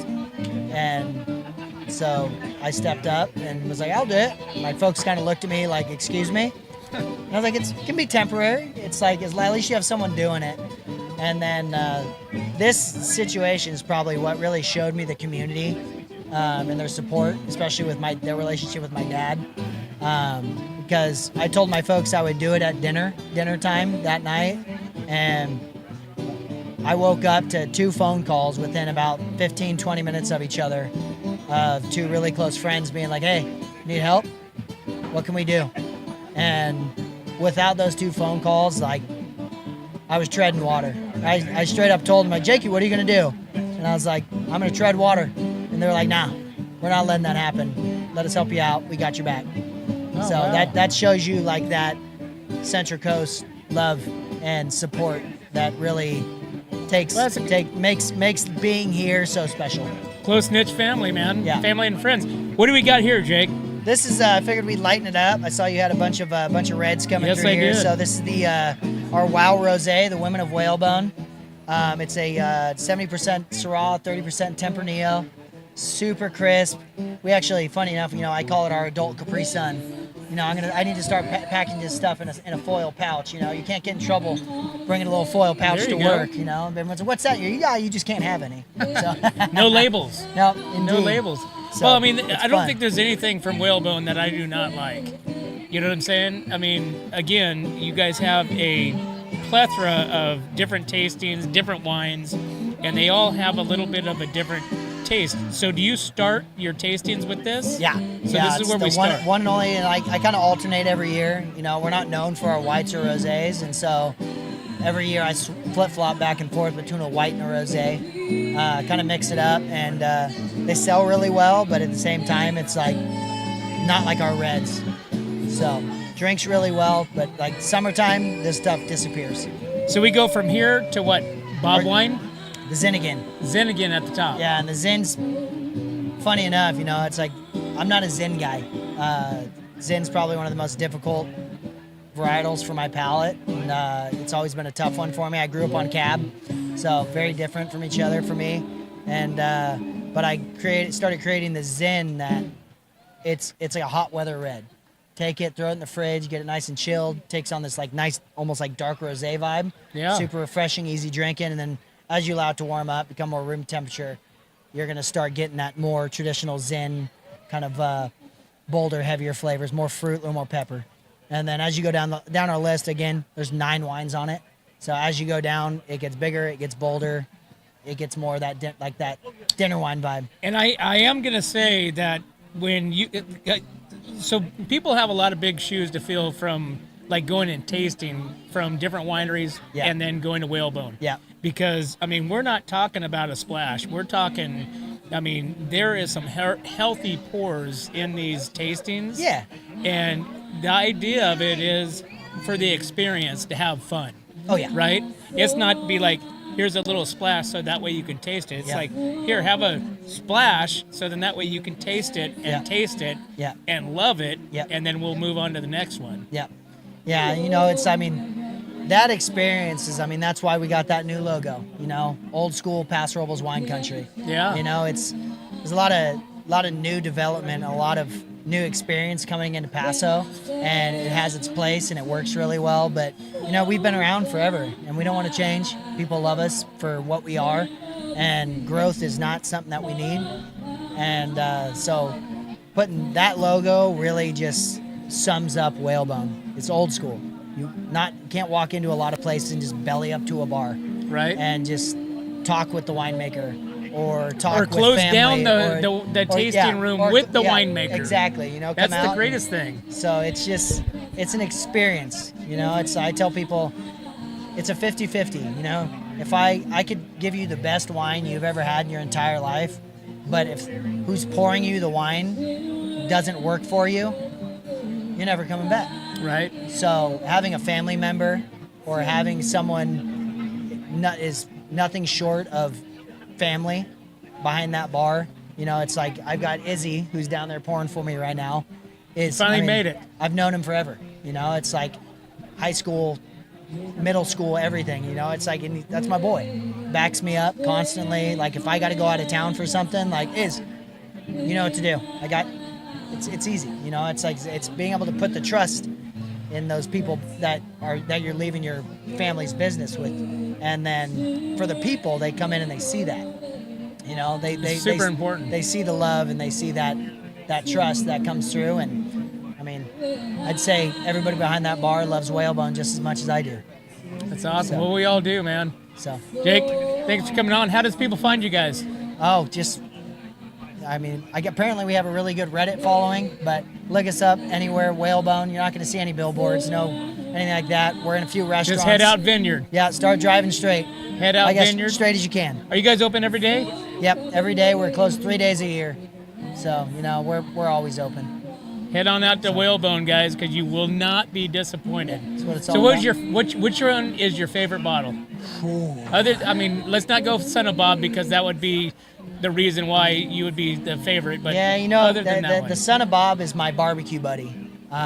If I'm sitting out, if I just want a wine to sip on, if I'm like hanging out, a hot day, the Rosé is my buddy, the Zin's my buddy. But if I'm picking something for a nice dinner, our Estate Cab or our Estate Cab Reserve, or bar none. Awesome. Yeah. Well, it's always an experience out there, man, and I always love going there. Yes, sir. And I hate driving home from it, though. Yeah, that's why you got DDs. Yeah, that's why somebody else drives, because I'm not driving on the way back from there. Even when he's sober, he can't get out of there sober. Hey, guys, we're What's Up North County. Make sure you guys like and subscribe. Go check out Whalebone. Serious business. Head out Vineyard. You will be not disappointed in the experience out there. And we're going to take a break. We'll be right back. Looking for a top quality concrete coating in SLO County?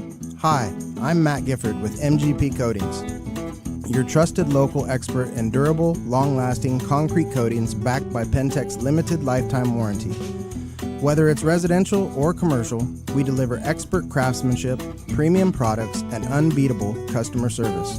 When we say we make concrete great again, we mean it. As a locally owned, community-driven company, we take pride in transforming garages, patios, pool decks, wineries, and even interior spaces into stunning, functional areas. Are you ready to upgrade your space? Give us a call at 805-952-5301. Check us out on Facebook and Instagram, or visit mattgiffordpainting.com. Join the MGP Coating family today. What's up, North County? This is Teresa Branch with Airflow Filter Service. We are a family-owned business right here in the North County. We have air filters, oils and lubricants, and hydraulic hoses. We provide services that include air filter cleaning, DPF cleaning, and waste oil collection. Come check us out at 1140 Ramada Drive, and we can help you with all your automotive and industrial vehicle needs. Hey, what's up, North County? Hey, we're out here at the 29th annual Lakeside WineFest out here in Atascadero. We are What's Up North County. Make sure you guys like and subscribe, and follow us on whatsupnorthcounty.com. Check out all of our sponsors, because our sponsors are the most coolest sponsors you'll ever see, and they're the reason why we can do stuff that we're doing out here. And we got Brad over here from Primal House, and if you guys don't know where Primal House is, right on Ramada Drive, guys. They have some of the most amazing food. that you will. The burgers are my favorite. They're so good. Oh my gosh. I can't eat. I only have maybe 2 a week, and it's too much then sometimes. I thrive on those burgers. So I have a list just in my head of burgers because I like burgers. I've been on this burger kick for probably the last, 4 months. And Primal House has always been in the top 3. Awesome. And most recently got up to the top 2 with the address burger. The 3330. Yes. Yeah, that's a good burger.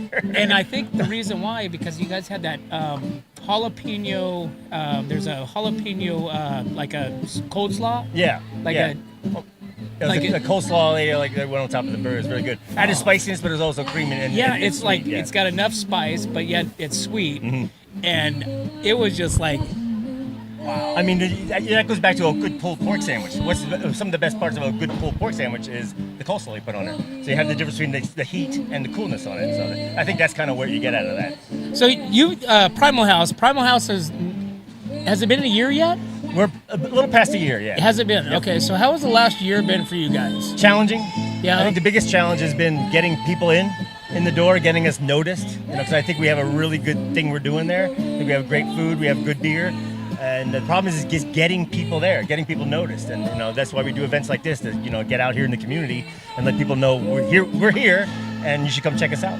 Well, you guys are right before Tin City, right before you guys, right on Ramada Drive, yeah, and you can't miss it. Now you guys have music. You guys are open 6 days a week, I believe. 6 days a week, yeah. Okay, we're closed on Mondays. Yeah, closed on Mondays is when we get all the work done around there. So. So tell me a little bit about the journey for the last year with you guys. For me personally, as the brewer, it's been a very, just not challenging, but to find out what the local people want. What beers are going to sell. What does the people want around here? And what I've really come to find out is that they want beer. They want beer-flavored beer, traditional lagers, things like that. And they want good food. They want entertainment and a family area where they can bring their kids and their dogs and a place where they feel comfortable and just enjoy themselves. We have a lot of people that come there. When they do, they stay for a long time. Like, I'll be working in the brewery and I'll turn around and I'm like, those people are still here. They got here like 4 hours ago. And they're still here. I'm ready to go home. I'm probably one of those guys. I did notice you do that a couple of times, yeah. Well, it's so personable. You got your bartenders, you got everybody that's there. It's not like you feel like you're rushed. You're rushed out. You know what I'm saying? Yeah. It's like everybody is so, and then the other part has become where people you see that are there, drinking, eating, them too, so right. It's a social event as well. Yeah, they'll come up to me and say, "Hey, Brett, how you doing today? What do you got going on?" Or they'll talk to the bartenders. We all make that community feeling, kind of what's going on here today. Is everybody kind of knows each other? It's just like the who's who of Atascadero walking around here, right? And everybody's just been awesome. It's been a great So tell me how long you've been making beers. Well, I've been in the brewery industry for 22 years. Okay. I started out at the bottom, washing kegs, driving forklifts, those kind of things. And then I was able to move on to doing the cellar work, the cleaning, and then I got my opportunity to brew. And since then, I just been my career's kind of taken off since then. So I've been doing this and been around beer for 22 years. So how did you and Primal House hook up? I was looking for a job. I was living in Florida, and I was on Indeed. No kidding. I went on Indeed and I ran into this they're looking for a brewer, and I went down and read it all. I'm like, that's exactly what I've been looking for. Something where I can start up, be myself, do my own things, and be part of a business where it's supportive and it's community driven. So it's perfect. And my wife wanted to move out here, so it was perfect for that too. So you're in Florida. Yeah. You see it on Indeed. We're not sponsored by Indeed, by the way. But you should use it. But what a great story. So did you just do the interview over the phone? How did this work? I did. Well, we went through the communication email-wise, and then the owners called me up, and we talked once on the phone, and then they offered me the job. And it was like, I said to my wife, Stacy, this is our opportunity. We can do this. Is this something you want to do? And she saw where it was and knew what I've been looking for a while and said, let's do it. And so we jumped in our car and drove all the way out here. Oh my gosh. With everything we owned in my Nissan Sentra. That's an amazing story. So Brett, tell us about the beer that we have here. So today what we have here is, this being a wine festival driven by lots of wine. I think there's 5 breweries here. I wanted to bring something that kind of would bridge the gap between wine and beer. So what we have here is a hibiscus saison. And what it is a saison is a certain kind of yeast that is used in here. And what that does is it gives it a very wine flavor. Also, hibiscus is in it and some berries. So to me, it was trying to create something that's going to bring wine drinkers and beer drinkers together alike. All right, well, let's pour it. Absolutely. It's gotten a pretty good response. How long have you been brewing this one? This is the first batch I ever made of this beer. Oh, no. I've had ideas about it, and it's kind of branched off. Sometimes that's how brewing is you brew something, and it kind of doesn't maybe go the exact way you want it to go, so it kind of branches off into something else. And this is kind of what this beer did. So it's kind of using my experience and what I was kind of going for, and this is what came out of it. So what's the flavor profile for this? I would say it's a very berry. You're gonna get a lot of berry, almost a rosé flavor. It's got a nice nose on it, if you noticed, and a very good rosé color. And that's what I wanted to go for. I wanted to go something that looked like a rosé wine. So I do not get what I was anticipating to get from the taste. It's very light. Very light. It's very light. Not a big aftertaste. And it's so delicious. It's very refreshing, very hot day. It doesn't have a lot of alcohol in it. It's very like 4 or 5, I think it is. I make a lot of beers that are drinkable and ones that you can drink and drink a lot of them. So that's the whole point of selling beer, right? So what do you think the percentage of this? 5%? 5%. It's around 5%. Really? Yeah. Is that kind of like what you go for? Yep. Yeah. Okay. I make a couple beers that are in the 8s.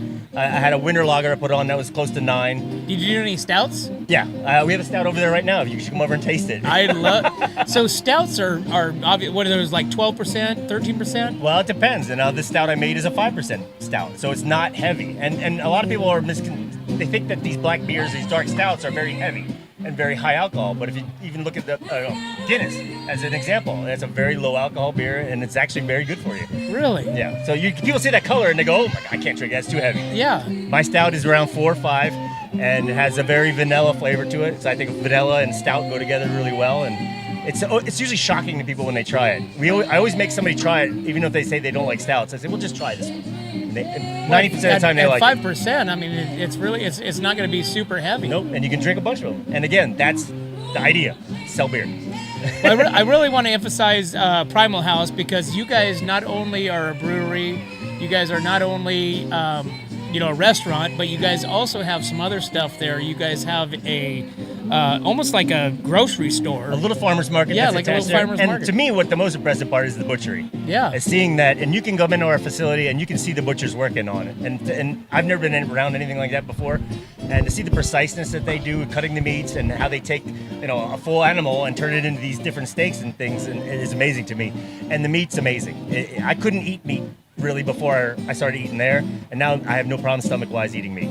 Well, when I go there and I get a burger, it's medium rare, and it is amazing because we know where the meat comes from, right? You can see it. Right? And we got Chef Marcel, right, which is amazing, and cooks these things. I mean, and you guys have expanded the menu since you guys have started. Yes, it's constantly changing too, with the weather, season. You're gonna have to constantly change and put new things on. And we get a lot of that sometimes where people are like, well, hey, last time I was here, I got this, and it's not available anymore. We're like, it'll be back. We're trying some new things, and I think you have to change your menu. Same thing with beer. We have different beers on all the time. So. Brett, what do you think the biggest curve has been in the last year and a half, or a little over a year? Again, getting people in, getting people hooked. And getting the advertisement out there that's affordable for a new company. Because advertising can be very expensive. If you want to go radio-wise, you want to go newspaper, whatever, things like that. Social media we're very heavy on, but I think, me personally, social media, you're dealing with people that already know you. It's getting those customers that don't know where you are and aren't aware of what you can bring. Well, I think the biggest thing is the word of mouth. Yeah. Really, you get that extra. You get literally one person that comes into the restaurant that tries you out, that has this burger based on whether it be an advertisement, whether it be a word of mouth, and then all of a sudden that person becomes your advertisement that says, oh my God, you got to go and try these burgers. You got to go and try these chicken sandwiches. You got to go try these salads. Go try these beers. And then that expands on that. It does. That advertising can compete. That can work both ways for you. Yeah. That's why it's so important that everybody that comes in there, you have to treat them like they're the number one customer. And they are your number one customer, because that word of mouth is huge. And this area is really big. I've noticed. Well, Brett, I'm going to let you get back to your booth there, and I'm going to come over and try that stout. Please do. Because I am super... If not, I'll bring some over for you. I'm super pumped about that. Like I said, I've been there several times, and I can't stress enough of the burgers that are amazing there. You find a good burger somewhere, you go back. And the beer, not only this, you have more than you have like 8. I have 10 taps on. 10 taps. And now we open the outside area, so that's another 5 to 6 taps we have on there too. That we'll go out and bring those beers in as well if somebody orders them. So. And you guys have an outdoor. Yeah, we call it the corral, Okay. and that's ever growing and getting changing. We're going to do some cornhole and things out there. We do some events on Sundays, so that's starting to build slowly, and we're just getting our feet under us. That's pretty much the first year is getting our feet under us. And you guys are open 6 days a week, Tuesday through Sunday, and are you open until 7, till 8? 7, 8. I don't know the exact hours, to be honest with you, but because I'm usually gone by then because I'm an early guy. But on our website is everything that you need to know when to come in, and we are open up later and later because of the people are coming in. They want to hear music, have some burgers, and drink some beers. Awesome. Thank you so much. Thank you so much, Randy. Hey guys, get over there, Primal House on Ramada Drive. Listen, here's right before Tin City, right there on the right-hand side. You cannot miss it. Go in there and check it out. You will not be disappointed. Super awesome burgers, food, beers. You got some wine as well, and they have a butchery. You can get all your meats there. Go check them out. Make sure you guys like and subscribe. We're going to take a break. We'll be right back. Atascadero isn't your standard getaway. We're unique, just like you. We're growing, transforming, and figuring it out as we go. We're a town filled with innovators, artists, makers, and game changers. We're a little bit country, a little bit funky, and always authentic. We're here for your good times, your slow times, and your changing times. We're all in Atascadero. Come see for yourself. Learn more at visitatascadero.com.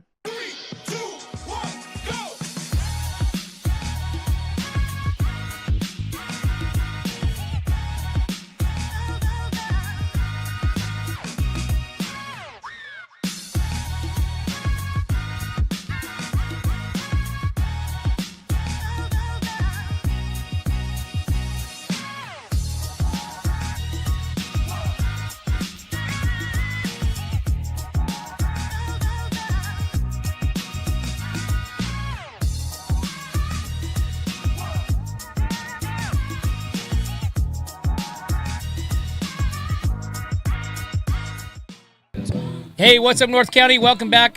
We are at the 29th ever Lakeside WineFest out here in Atascadero, and we are having so much fun. Make sure you guys like and subscribe. Go check out whatsupnorthcounty.com. And we've got CJ here from Austin Hope. CJ, thanks for coming on, man. Oh, yeah, my pleasure.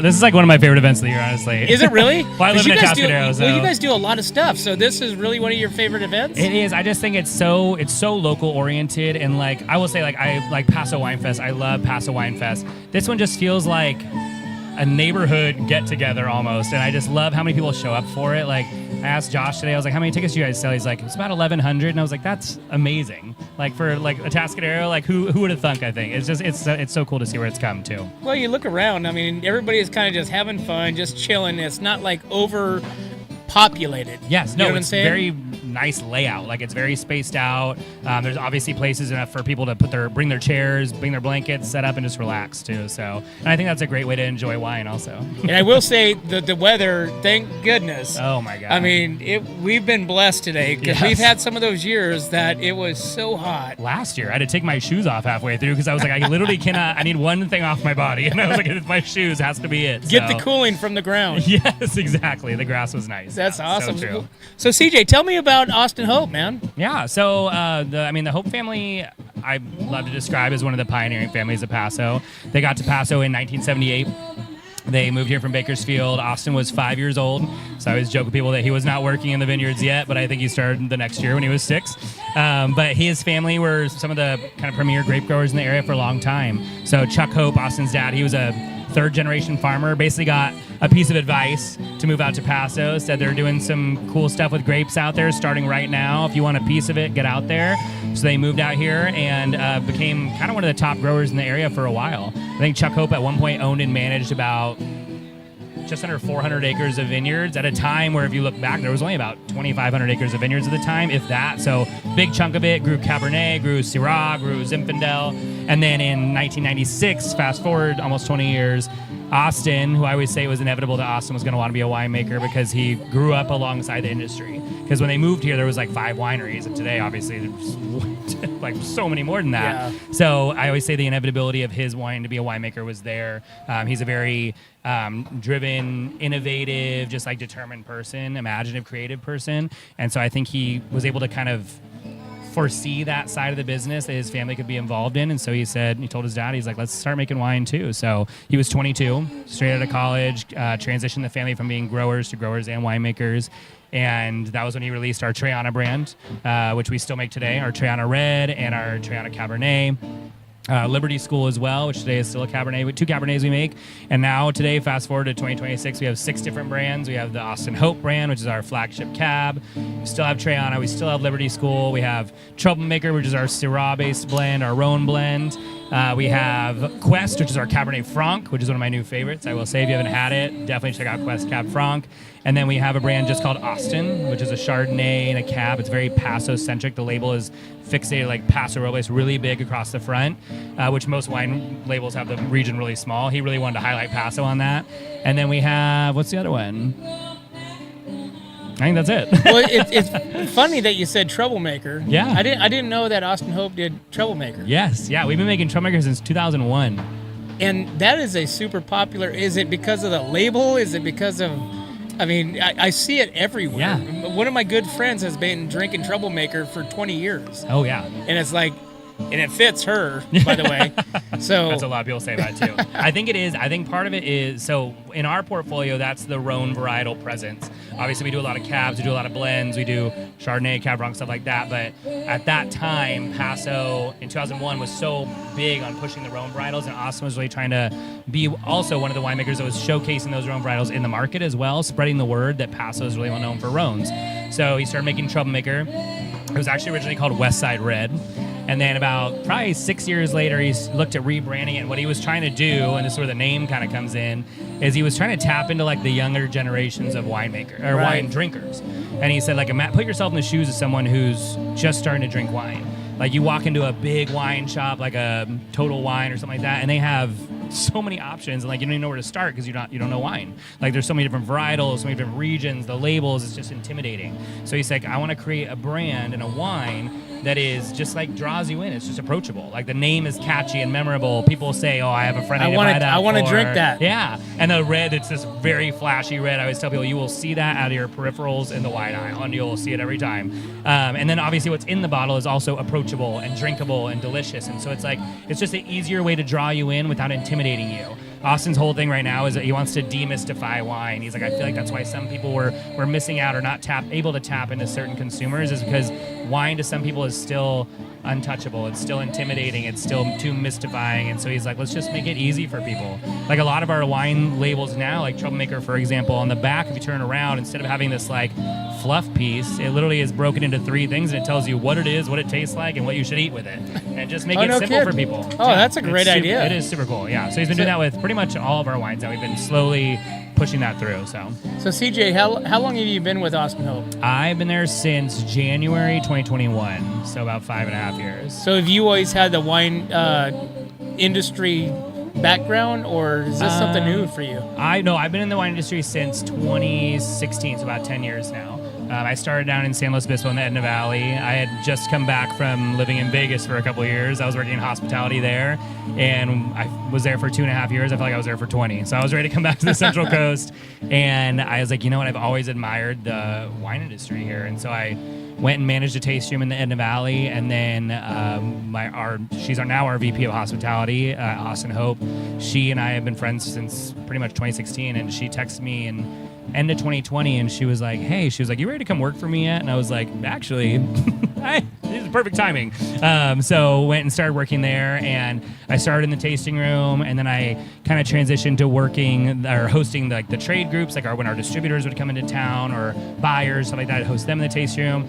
And now my title is National Brand Ambassador as I travel all over the country. I was in the mountain towns of Colorado all week this week doing a sales blitz with our distributors out there. I was in Florida 2 weeks before that. I was in Utah 2 weeks before that. So I just kind of go around and spread the word of Paso, which is Austin's favorite thing to do. And so to be able to help do that for our company is just like the best job. So fun. You know what's interesting is you sit there and watch some of these, series on Netflix and stuff like that. Yeah. And whenever they have a bottle of wine, you're always looking, what's the name?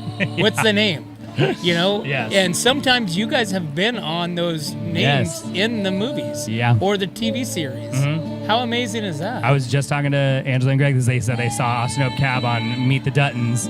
Like, not even, I think it was WineFest weekend. I remember because I got so many texts from people sending me pictures of the screenshot. And what's funny is Austin's been in this industry a long time. He knows a lot of people. And from what he said, someone texted him and said, hey, this opportunity came up. You okay with it? And he was like, yeah, go for it. So the next thing you know. Absolutely. I know, why not? Exactly. Like, yeah, you can put Austin Hope Cab and Meet the Duttons. Why not? So, it's super cool to see, though. Like, I'll get snapshots from, like, family members and friends who see our bottle of cab on, like, certain, like, Netflix shows and stuff. And, not, like, an absurd amount of times, but enough that it feels special and it's cool to see that it's out there and people recognize it and they just reach out to say, wow, this was so awesome. So well, you look at kind of these shows, Yellowstone to the Dutton Ranch, and it's like you have Paso Robles wines, in these shows, and people are recognizing it. Yeah. Obviously it's making a draw Yes. to the North County, to Paso Robles as one of the premier wine regions, if not in the United States, in the world. Absolutely. So Paso is on fire right now. Obviously not figuratively speaking. It is. I think there's this combination that people are finally discovering when it comes to the wine. It's quality at price point. People have discovered they can get some really, really amazing quality wines in Paso for pretty affordable prices, and I think that's what people are looking for, and the fact that they finally discovered it. Like, I love when I go up to the Bay Area for work and I'm talking to people about Paso and they're like, yeah, where is that? It's like down by Santa Barbara, right? And I'm like, kind of, but we're in San Jose and Paso is literally about 2 hours south of us. Like, you can almost get to Paso faster if you live in the South Bay than you can get to Napa because of Bay Area traffic. So the name is still getting out there and spreading, but isn't that weird? It is. I know. I'm just like, you guys, like, look at a map. Like, it's so close. But I love seeing how much people are more and more falling in love with this region because I think, one, it deserves it. The people who have been working so hard to make this happen deserve it. And I just love seeing it. I love that Paso is just like literally spreading like wildfire across the U.S. and other countries. Like, when I started with this company, we were in 20 countries globally, and now we're in 60. No kidding. Austin's goal is like, he wants Paso to be a household name. He's like, obviously, he's like, when people think of California, I still want people to think of Napa. He's like, but I also want them to think of Paso. And he's like, and I feel like we're getting there. Like, when people think of California wine, Paso is one of the things that people think about now. And it's becoming more and more common. So it's super cool to see how far it's come. So CJ, tell me what we have right here. Okay, so we have under the Austin Hope label. So the Austin Hope label is in restaurants and retail in the market is the Cabernet. A couple of years ago, Austin got this idea to basically start kind of creating this entire direct-to-consumer line, which are wines that would only be available to our tasting room and our website. So it basically said, if you're coming all the way from Florida to Paso, I want to have other wines in the tasting that are available for you to taste, not just Liberty School, not just Triana. Like, you can buy that stuff back home. Let's show you something different. And I always tell people, I feel like our wines that are in the market are meant to either introduce you to Paso or keep you in love with Paso. And they're wines that would sell in restaurants. Cabernet, Chardonnay, Cab Franc is probably a stretch, but people are loving it. So I tell people, you come to our taste room and we'll do like a deep dive into Paso, because Paso is also one of the most diverse wine regions in California. We grow 65 plus different grape varietals, and I tell people I think that's what's on the books. There's probably some off the record stuff too. So this is our Malbec. This is Austin. We call our Austin Hope Cellar Select. We also have a handful of estate wines as well, but this comes from a vineyard, mostly from a vineyard in the Paso Robles Highlands district, which is the most southeastern portion of Paso. So out like southeast Shannon, like way down there. Really cool area, and a lot of people have. The first time I went out there, I was like, why have I never been out here? And then I thought about it, and I was like, well, why would I? It's literally just a bunch of vineyards. So going out there, it's this like really cool terrain and terroir. It's this like this ancient waterway and these like high mesas that were obviously probably ancient riverbanks.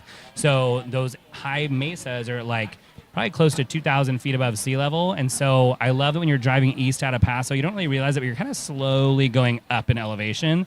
So you get out to that area and it's prime area to grow grape varietals like Malbec. Malbec likes a little bit of elevation, and Paso is kind of like this shallow bowl, and so there's a lot of areas in Paso where Malbec won't necessarily grow as correctly as it could, but you look at the Adelaida district, which is more mountainous, more hills.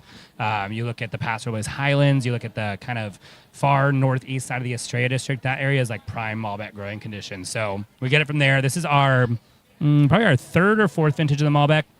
I love this, and I love that we had it today because I like to chill it down a little bit.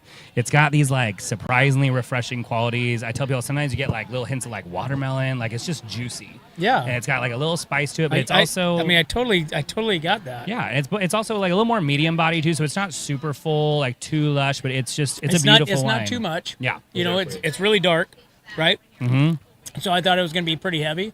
Yeah, but it's not. No, you know, got a little tang still, like a little like blackberry, and like it doesn't have a lot tartness. on the backside. Yeah, you know, so and I think that's pretty important. Yeah, absolutely. Yeah, it's a great wine, and people like Malbec is one of those varietals that people know, but a lot of them also know South American Malbec, and so to show them juicy and medium bodied, like it's just a really cool. Whoa, wow! They're just coming right for up the us. nose. So what would you pair this with? Okay, so what would this get some stuff. I mean, do we have one on the back of this one or no? No, this one. Okay. The tasting wines we don't have because that's more of like our sales tactic for the other ones. This one, I mean, it's not as big. You don't need to pair it with some giant steak. You could probably do like grilled chicken or pork chops with like some grilled vegetables, something like that. Something that would kind of be more of a good balance with it versus something that you need to tame it down because it's not this big tannic red that you need something to kind of something with a little spice to it. Yeah. The spice would be fine because it's juicy. Yeah. So it would be good. Like honestly, this is probably like a good honestly, even like Asian food red, like even though that has a lot of spice and food. Like lamb or lamb would be honestly probably really, really good. But it's a fantastic wine. I always like to tell people our wines are just as enjoyable with food as they are with you sitting in your sweatpants on your couch. Like you can do it whatever you want. But they are very food pairable wines. So this one I just think because it is a little bit lighter than some of our bigger reds, you don't need that like super heavy dish with the super heavy sides and the rich, heavy protein. Like you could kind of taper it back a little bit too. Do something a little bit lighter. Awesome. Yeah. CJ, what is your what's your most favorite with Austin Hope? Of our wines? Yeah. Okay, right now my fascination is we just released a new wine in the taste room.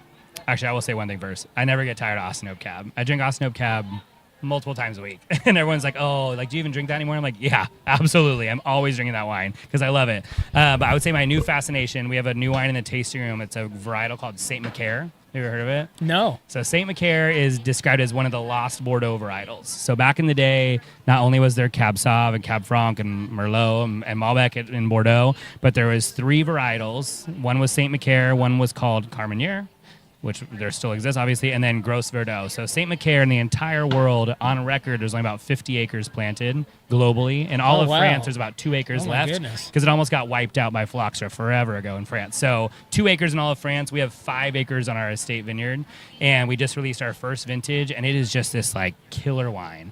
Like the flavor profile is so diverse, and you sit there and every sip like you pick out something else. Like sometimes it's like bright juicy like pomegranate with like that little bit of like fruity savory combo, gives you a little bit of that like umami like mushroomy aspect, but it's also just dark and rich, but it's very structured. Like that's a big red, but it's just so cool. And I love, one of my favorite things about this industry, especially when people come to Paso to visit us, and I'm not in the tasting that much anymore, but like just talking to people, is helping them discover something new. And when they discover they like that new thing, it's just like job complete. Like we help people discover why Paso is so cool and what Paso's up to and what we're capable of making. And so Saint Macaire being added to that list is just something fun. I'm so glad we're able to do it and introduce people to it. So that's awesome. It's a really cool wine. Very cool, man. How does people find you guys? You can go to our website, www.hopefamilywines.com, but we have 2 tasting rooms here in Paso. So we have our estate tasting cellar in the Templeton Gap off the 46 West, kind of behind Summerwood up there up Arbor Road. And then we also have our downtown tasting room, Hope on Park, which is on the square in downtown Paso. We just celebrated our 2-year birthday, WineFest weekend. We had a DJ. I was so tired, but I was like, I got to go to the birthday party, and it was so much fun. I'm so glad I went. So yeah, we have the 2 tasting room locations.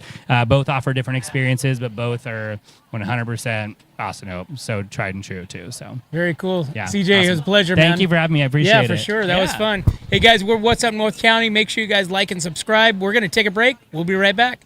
Hi, I'm Glenn McWilliams. And I'm Annie. As sixth-generation farmers, we understand what it takes to keep a ranch, a farm, and a community growing strong. And that's why we started Premier Ag to bring quality feed, trusted Western wear, and real service to the Central Coast. From hay delivery across the county to hands-on support for local youth and ag programs, we're proud to give back to the community that raised us.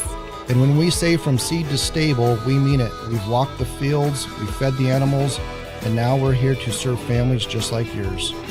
Come visit us at 1041 Paso Robles Street in Paso Robles and experience the difference of a store built by farmers for farmers.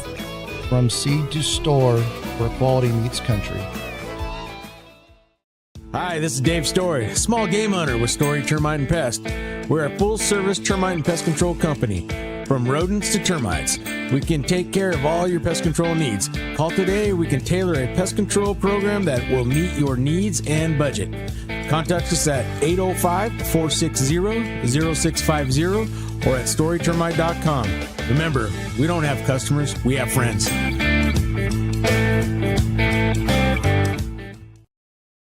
Here's your mic. Hey, what's up, North County? Hey, thanks for tuning in. Make sure you guys like and subscribe. We're out here at the 29th Lakeside WineFest out here in Atascadero, and we got Enrique with Diablo Paso Wine, man. Thanks for coming on. Oh, thank you for having me. Of course, man. Yeah. So, so tell me a little bit about your wine here. Diablo Paso, I established this back in 2012. And my specialty is Spanish varieties grow in the area, mostly in Paso and the west side of Paso Robles and the Adelaya district and the Willow Creek district as well. So that's what we do. But yeah. So 2012. So obviously you had some experience beforehand. Yes. You were in the wine industry, or? Yeah. So I started my career back in 2001 with Martin and Wire Winery. I'm not sure everyone remembers that. Italian varieties. A long so time I learned ago. how to make some Nebbiolo and stuff like that.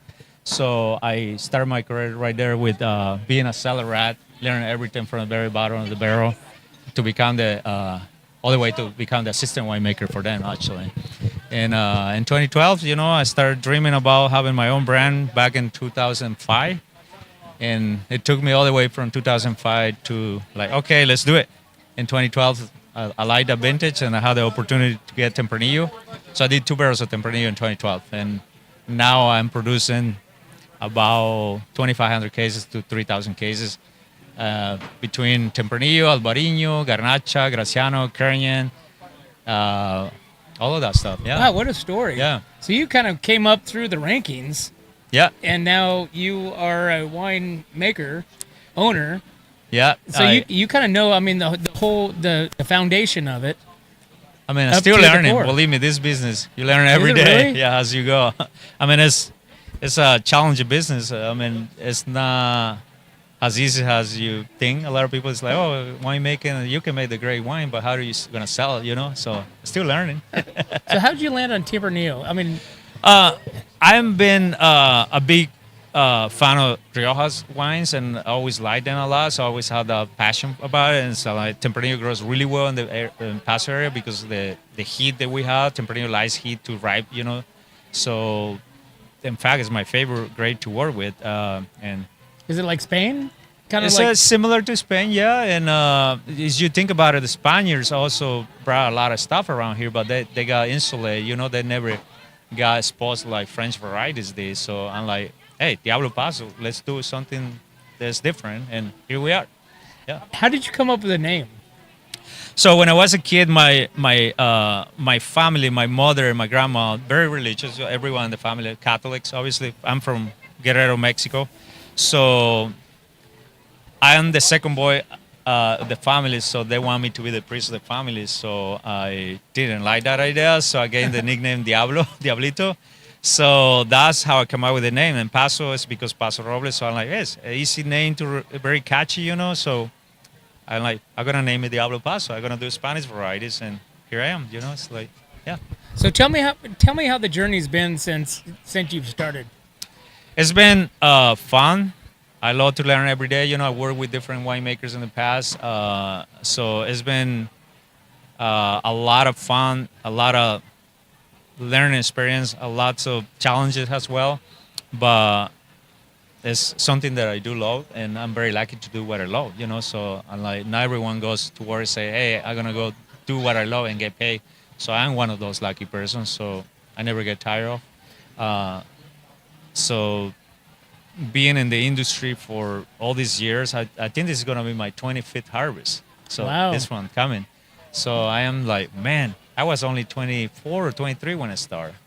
Like, what happened with the other 20 plus years? Right. So here I am. I still love wine, and hopefully stick around for many other years. Yeah. Do you do any other Spanish varietals? Yeah. So like I said, we do Albarino from Jack Ranch Vineyard in San Luis Obispo. We do Graciano from La Vista Vineyard here in Adelaide District. We do the Tempranillo, obviously. We do Carignan. We work with the Ducey family in Paso. Okay. So they just plant actually another Spanish grape is called Mencia. Mencia is probably, I don't know who has it around here. So they just plant about 1.5 acres for Mencia for my program. And they plant also some Albarino for me. Yeah. Oh, wow. Yeah, and we do Graciano, we do Garnacha. So yeah, we do all the traditional Spanish varieties that I can find around here. Yeah. But Tempranillo and Albarinos are top ones that we produce the most. Yeah. Awesome. Yeah. So where's your tasting room at? So we're located in downtown Paso, right across from Yanagi Sushi restaurant in Okay. Park Street. We open from Thursday through Monday. We stay open a little late because of downtown, but yeah. How do you guys stay relevant, like in this space of wines, downtown Paso Robles? I mean, we kind of live in North County. You have a ton of different wineries, and so how do you stay relevant in this space? You know what? To me, I'm very lucky. I'm in the industry, obviously, in the wine industry. I'm very lucky to be doing something different than most wineries are not doing. But by the way, Tempranillo and Albarino are becoming more and more popular. I see even Graciano now these days. But being exclusive Spanish varieties kind of gives me that niche. I feel like other wineries, Diablo Pass is really not a competition for us. So they're like, hey, you want to go something different? Go check out Diablo Paso. So kind of like that. Well, the Tempranillo, I mean, there's not Yeah. a lot of the ones that have that, Yeah. right? I mean, you're kind of not a few, but Yeah. everybody's kind of cabs or something like that. Yeah, or right? rum varieties. Yeah. So Right. yeah, this is actually we're releasing this wine today here. It's a 23 vintage. Officially, it's released man. today. 28 months in American oak. Mm. I never changed the oak program. It's always American oak. By the way, these barrels are called Colección Privada, and they're actually made in La Rioja, Spain. Yeah. No kidding. Yeah. That is delicious. Thank you. Is this your favorite? That's my favorite one. Is That's it how I really? started my brand, actually, with Tempranillo only. And little by little, I add the Albarino, the Graciano, Garnacha, the Carignan, and all Would that you stuff. always come back to this one as the taste? Tempranillo is our top sales. Yeah, Yeah, it's, no it's, kidding. it's my favorite chop. Yeah. What does Diablo Paso look like for the next couple of years? We are growing little by little. Like I said, we started in 2012 with only 50 cases or less, and now we're producing a little more than that. And I'm looking forward to keep growing. The industry is a little slow, like we know, right? But that's not going to stop us. We're going to keep going. Yeah. Keep charging. Yeah, definitely. All right. Yeah. It's nice to meet you. Nice to Thanks meet for you as having well. me. Yeah, absolutely. I'll leave you the bottle so you guys can Yeah, enjoy. thank you. This Yeah, is cheers. delicious, Yeah. man. Cheers to you, and success for you for the next however long you're doing All it. right, come and see us in the test room, all right? Absolutely. All Where are you right. guys located? 1220 Park Street in downtown Paso. Right across the street from Unagi's. Right there. Oh, yeah. Everybody knows where the Unagi's at. Just go right across the street after you have that sushi. That's right. Right? All right. All right, Hope guys. to see Hey, we're everyone. What's Up North County. Make All right. sure you guys like and subscribe. We're out here at the 29th Lakeside WineFest. We're going to take a break. We'll be right back. Atascadero isn't your standard getaway. We're unique, just like you.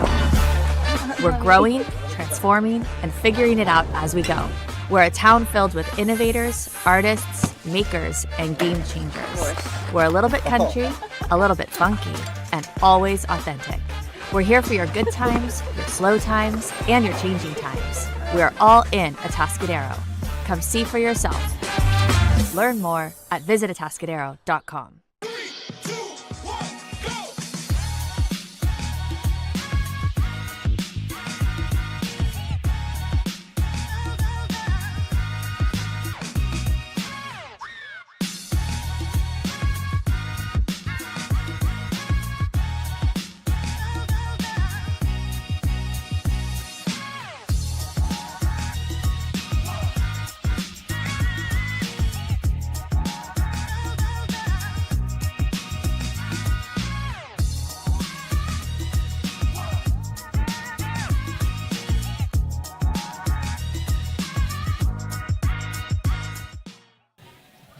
Hey, welcome back to What's Up North County, guys. We're out here at the 29th Lakeside WineFest out here in Atascadero. Make sure you guys like and subscribe, and go to whatsupnorthcounty.com and check out all of our cool sponsors that help us make what we're doing out here.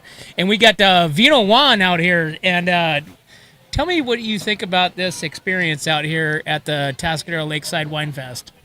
I love it. But first of all, let's get some wine in our glasses. Absolutely, that's probably the most important part. There you go. There we go. What is this? So this is our lineage. We call it the lineage in honor to our people that work hard in the vineyard, and then our grandfathers, dads, and everyone. And so this is just what we create. That's awesome. Yeah. How long have you been doing this? So we are working on the wine industry since 1998. I came to Paso from Mexico. My dad was coming up and down, and at some point we came to Paso Robles for a harvest. Come over to do a harvest for grapes, and I got a good friend. I met my wife, and she, we got pregnant, and basically I needed a job, and I went to Robert Hall. So Robert Hall, I started it in 1998, and great guy, great person. I worked with him, and he told me, you really want to work, you want to have a full-time job here. First of all, you gotta fix your English. You gotta educate yourself, and you gotta, it's a great future here at the winery. So he paid for my schooling and everything. So I did it, and that's awesome. 25 years working as a cellar master, and I'm basically start cleaning drains and doing, you name it, everything. Everything. And so you basically learn from start to top. Yes, sir. And great people that I came across, like Don Brady, great person. He's one of my mentor that I work with. Cheers to Mr. Don Brady. Yeah. So tell me what we got here. So this is your Vino Juan, and tell me about the varietal of what this blend makes. So the blend we have here is a Bordeaux style, 50% Cabernet Sauvignon, 25% Cabernet Franc, 12.5% Petit Verdot, and 12.5% Malbec. Very tasty. The licorice and the finish is amazing from the Malbec. It really does. It has a little bit of spice that kicks in there, but then it just dissipates. It's not too much. Yeah, well, my family, my kids, they're taking care of our booth right now, but we work together. It's a great thing that very family orientated. My wife, my 3 girls, and they all taste. So I kind of working with them with their palates and make soft wines, very fruit forward, very clean. So what would you pair with this? For this one, I will mushrooms, portobello mushrooms. We taste it with lamb. Lamb goes perfect. I always try to kind of, I'm so Mexican, sorry. But it's true. I mean, we try to kind of pair our wines with mole, like birria, and we pair these with lamb, like the chocolates and that kind of stuff. It's beautiful. Yeah, really? It's the malolactic finish on it. It's just gorgeous. Awesome. You guys have a tasting room? Yes, we do. So our tasting room is located in the Paso downtown. It's 11th Street, 830, Suite 3, right in the town. Our windows looking at the park. Awesome. So what's next for you guys? Wow, that's a good question. So I just love it. I think we are gliding with the flow and just try to integrate more varietals. So we got for 2027 program, we got Mabedre coming in. We got Cabernet Franc, and it's just fun, Cabernet Franc is pretty hard to make. Yes. But you're going to do it. Oh man, you gotta go taste it.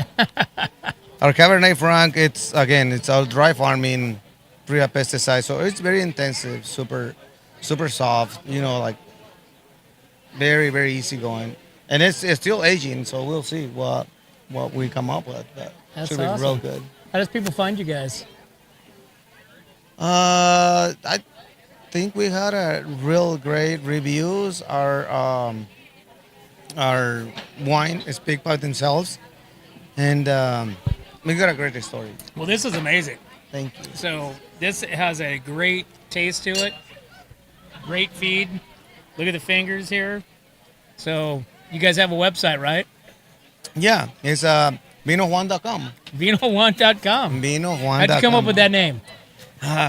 Again, family. So we started to make wine like batches in 2011. So our brand was called Contreras 5, just for friends and family. And when we decided to go hard on and do everything, like legalize everything, and just like, we're going to live for good, this is what we're going to do. They said Contreras it's very popular. You might have an issue. And great people, great people that we come across our paths, and my wife and I were like thinking, what name? What do we do? How do we call it? We gotta get some original name. And you look at all of these gorgeous names around, and it seems like all the good names are taken. It's like, what do we do? Well, some you can't pronounce. Yeah. So, but why don't we just call it Vino Juan or Juan Vino? And I like, why not? So Vino Juan, and then that's we end up. Now after the V we have a number 1. So Robert Hall, Mr. Hall, never called me Juan. He always called me Juan. He's like, Robert, it's Juan. No, you're Juan. So he always end up with one for this, one for that, and so we integrate that to our label, which is the number 1 right there. Oh, that's awesome. And again, it's all family thing, and we are, focused on soft palates and trying to just be as easy on everyone. Very cool. How long have you been out here with the Atascadero WineFest? Atascadero WineFest was my first place for Vino Juan that I really expose my brand. So I love it. I love Atascadero WineFest. I was here last year for the first time up over by the where the kids play the playground up there. The playground, correct. And it was great. We got so much good feedback that our club members, we made a bunch of club members from this event. Oh, that's great. Yeah, so I love it. It feels very homey. Plus, I belong to Atascadero. I live in the hills of Atascadero. So this is homey. I love it. It's your backyard. Yes, sir. Awesome, man. Well, thanks for coming on, man. Thank you. Really appreciate it. And this is amazing. Vino Juan, guys. Thank you. Come check them out right there in Paso Robles, right across the street from Yanagi's. Right there on Park. That's Park Street, right? It's on 11th Street. 11th Street. Right beside the Catch. Yeah, where the movie theater is, right there. Awesome. Yeah. All right, hey guys, we're What's Up North County. We're going to take a break. We'll be right back. Looking for a top quality concrete coating in SLO County? Hi, I'm Matt Gifford with MGP Coatings, your trusted local expert in durable, long-lasting concrete coatings backed by Pentec's limited lifetime warranty. Whether it's residential or commercial, we deliver expert craftsmanship, premium products, and unbeatable customer service. When we say we make concrete great again, we mean it. As a locally owned, community-driven company, we take pride in transforming garages, patios, pool decks, wineries, and even interior spaces into stunning, functional areas. Are you ready to upgrade your space? Give us a call at 805 952-5301. Check us out on Facebook and Instagram, or visit mattgiffordpainting.com. Join the MGP Coating family today. What's up, North County? This is Teresa Branch with Airflow Filter Service. We are a family-owned business right here in the North County. We have air filters, oils and lubricants, and hydraulic hoses. We provide services that include air filter cleaning, DPF cleaning, and waste oil collection. Come check us out at 1140 Ramada Drive, and we can help you with all your automotive and industrial vehicle needs. Hey, welcome back to What's Up North County. We're the 29th Lakeside WineFest out here in Atascadero. Make sure you guys like and subscribe. Go to whatsupnorthcounty.com. We got Cecilia with Loom Wine. Awesome. Thanks for coming in. Thank you so much. Thanks for having me. So I've never had you on here before. No. So I'm super excited to hear about your journey. Absolutely. So I graduated Cal Poly from agricultural science and biology and jumped right into a harvest when I graduated in Napa and just loved it immediately. From one harvest, knew I wanted to be a winemaker and was specifically looking for a way to come back to the Central Coast. And so Paso Robles was calling my name. I worked at several wineries along the way. And then my husband and I decided to start our own brand in 2021.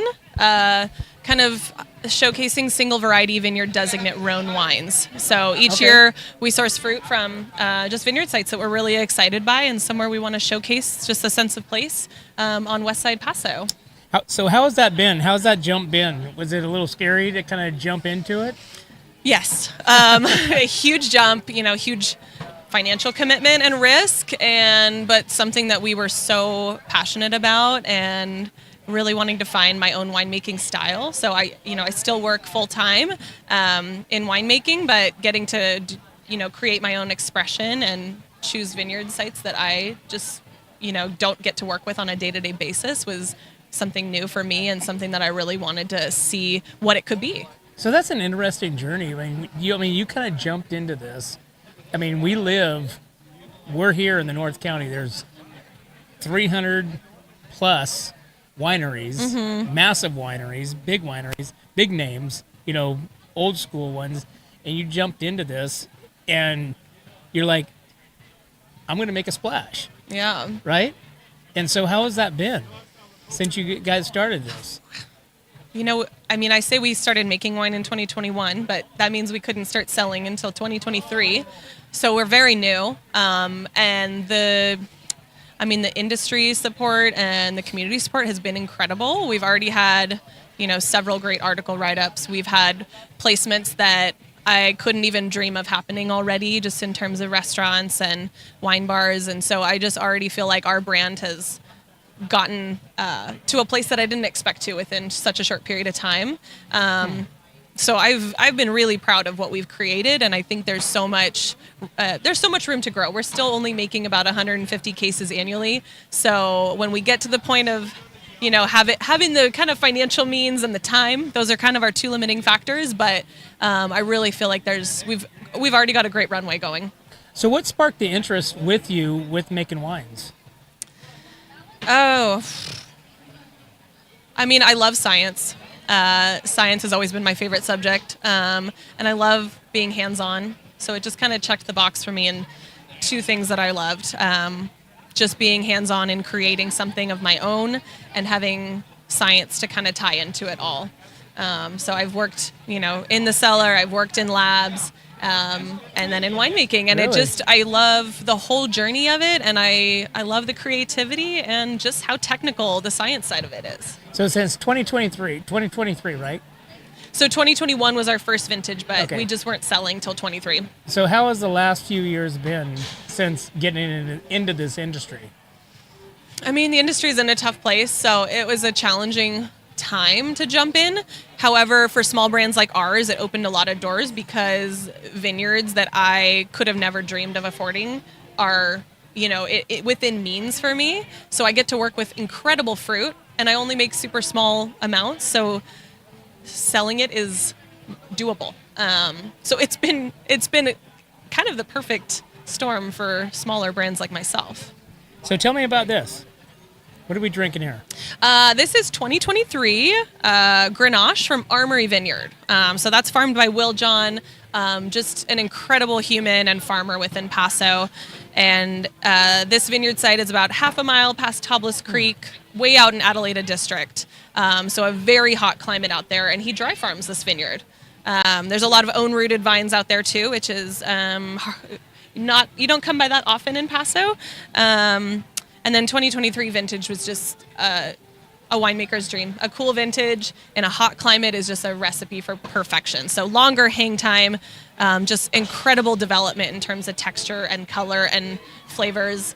So, and then we made 2 barrels of this. So one once used and 1 neutral barrel.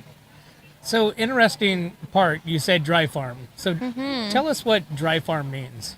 So dry farming, you typically, when you first plant the vineyard, have to water a little bit, or else the baby vines just wouldn't be able to get established and make it with how hot Paso gets. And then after that, you do not water at all. There is no drip line. There's no drip irrigation lines put into the vineyard. So you have no backup plan if a heat spell comes, and you're just leaving it up to Mother Nature and you're not watering. So what does that do for the grapes?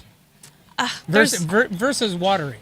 There's a lot of answers to that question because everyone, I think, has a different take on it. But I think the general consensus is that we believe it's going to concentrate flavors. You're going to get smaller berries because they're so stressed out there. And so the hope is that you get a richer, more dense wine. So that's okay. So I was just going to ask you. So it translates into a denser, thicker, more concentrate type of a wine taste. Yeah, absolutely. Wow. So is this your only one, or do you have other varietals that you guys are doing? We are primarily doing Grenache and Syrah. We have ventured a bit more into other varieties. Always single variety vineyard designate. So we started doing a Mourvèdre more recently. We've done a cooler climate Syrah from Santa Rita Hills in Santa Barbara County. We did a Uni Blanc this past harvest. So we've branched ourselves out beyond Grenache and Syrah, but every year you can typically count on us making a single variety, vineyard expression of Syrah and Grenache. So what's next for Loom? In terms of what we're making or where we're headed? Where you're headed? Where are you guys going? Oh man, I mean the hope is to be able to grow, to make more wine, not only more, more SKUs and more offerings, but bigger productions so that we can have, a bigger wine club, a bigger wholesale presence, maybe a tasting room one day. I'm not sure, but so you guys don't even have a tasting big. room. This is we don't. Oh, we don't. We are kind of hard to come by. Pouring events like this. That's awesome. Some wine bars and restaurants around the county and even down to LA. And then our website is kind of the way to find us. Tell us, what is it? How do people find you? loomwines.com. You can Very easy. Easy to remember. Loom Wines, plural. I'm going to turn this around so that way people can see it. LOOMwines.com, right? Exactly. Yeah. Nice. Well, you can find us on Instagram too, but we try to do events here and there. We're starting to host some winemaker dinners. So we hope to have more ways to connect with everybody in the near future. Awesome. Well, thank you so much for coming on.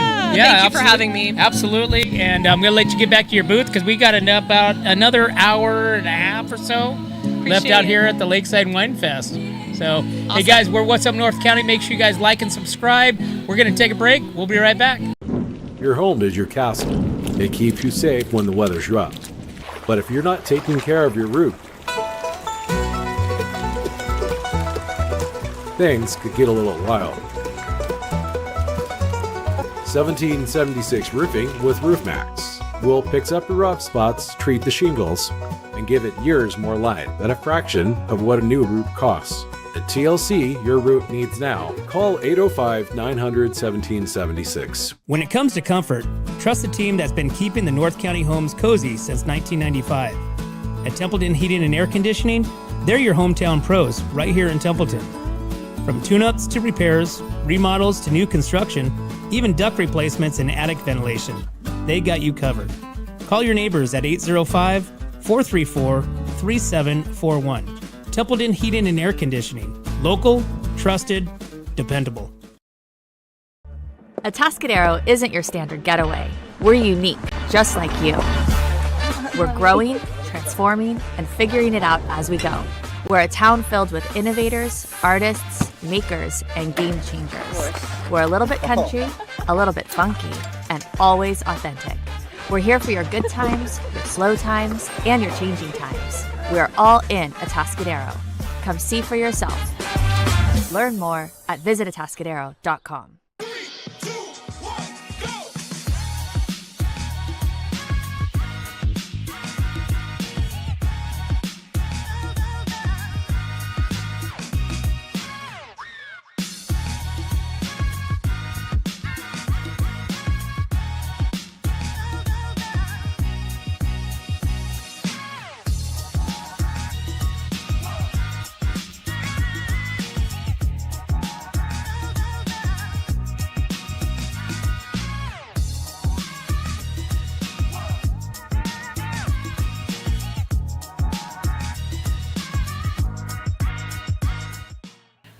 Hey, welcome back to What's Up North County, guys. We're out here at the 29th Lakeside WineFest out here in Atascadero, and we got Angela Hicksonport, photography. She's the one that's out here taking these amazing pictures, and we're going to take a picture here with Rick Evans right now. Boom. And love it. But Angela, thank you so much. I mean, you guys, you take such amazing pictures, and I mean, how are you having fun today? We're out here at the 29th annual Lakeside WineFest. Having a great time. I love Atascadero Wine Festival. It is so much fun with having all the different wineries stretched out over Atascadero Lake area, along in the zoo and the Flamingo area. It's great. It's a lot of fun. And the Flamingos are kind of closed off right now because they're having babies. They might have babies tonight. That'd be fun. They laid eggs. I mean, they've got a whole carousel out. You can't even get close to them because they don't want you messing around with the eggs. I'm sorry. But there's so many other vendors here too, though, that you could buy earrings, jewelry. Awesome. You could throw an axe at somebody if you're frustrated. You can do a lot of fun things. Well, funny story with the chop shop over there is you can put a picture on the board and you could throw it at maybe your ex-wife, your ex-father-in-law, whatever it may be. And whatever you your can have some liking fun is. there, and then downtown Atascadero. That'd be fun. So you've been here forever, your whole life. My whole life. Your whole life. Your dad was a chiropractor.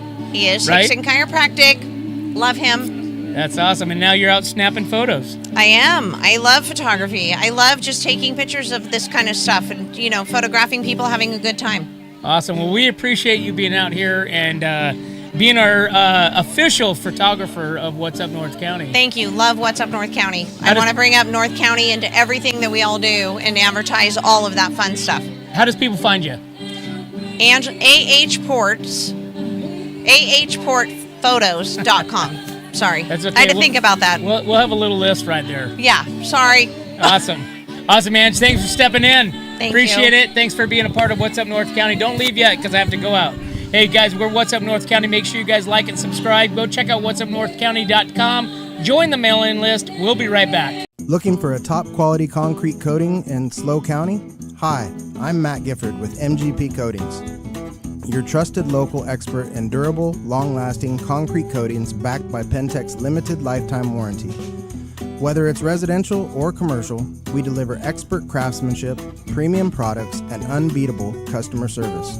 When we say we make concrete great again, we mean it. As a locally owned, community-driven company, we take pride in transforming garages, patios, pool decks, wineries, and even interior spaces into stunning, functional areas.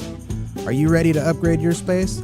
Give us a call at 805-952-5301. Check us out on Facebook and Instagram, or visit mattgiffordpainting.com. Join the MGP Coating family today. What's up, North County? This is Teresa Branch with Airflow Filter Service. We are a family-owned business right here in the North County. We have air filters, oils and lubricants, and hydraulic hoses. We provide services that include air filter cleaning, DPF cleaning, and waste oil collection. Come check us out at 1140 Ramada Drive, and we can help you with all your automotive and industrial vehicle needs.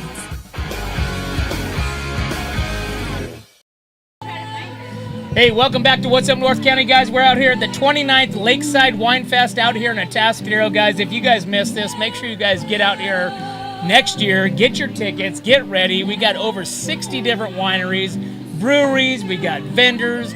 We're out here in the zoo. I mean, it's such an amazing experience. And we got Kyle here with Trust, right? That's right. So tell me a little bit about what you guys have going on out here. Yeah, so we're Trust. We're a relatively new brand here in Paso. I started the brand in 2022, but we were fortunate enough to sort of move into our forever home, just coming up on 2 years now on the west side of Paso. So we're about a mile and a half north of the Austin Hope Tasting Room off Arbor Road. It was previously called TH Estate. Terry Hogue Vineyards was the name.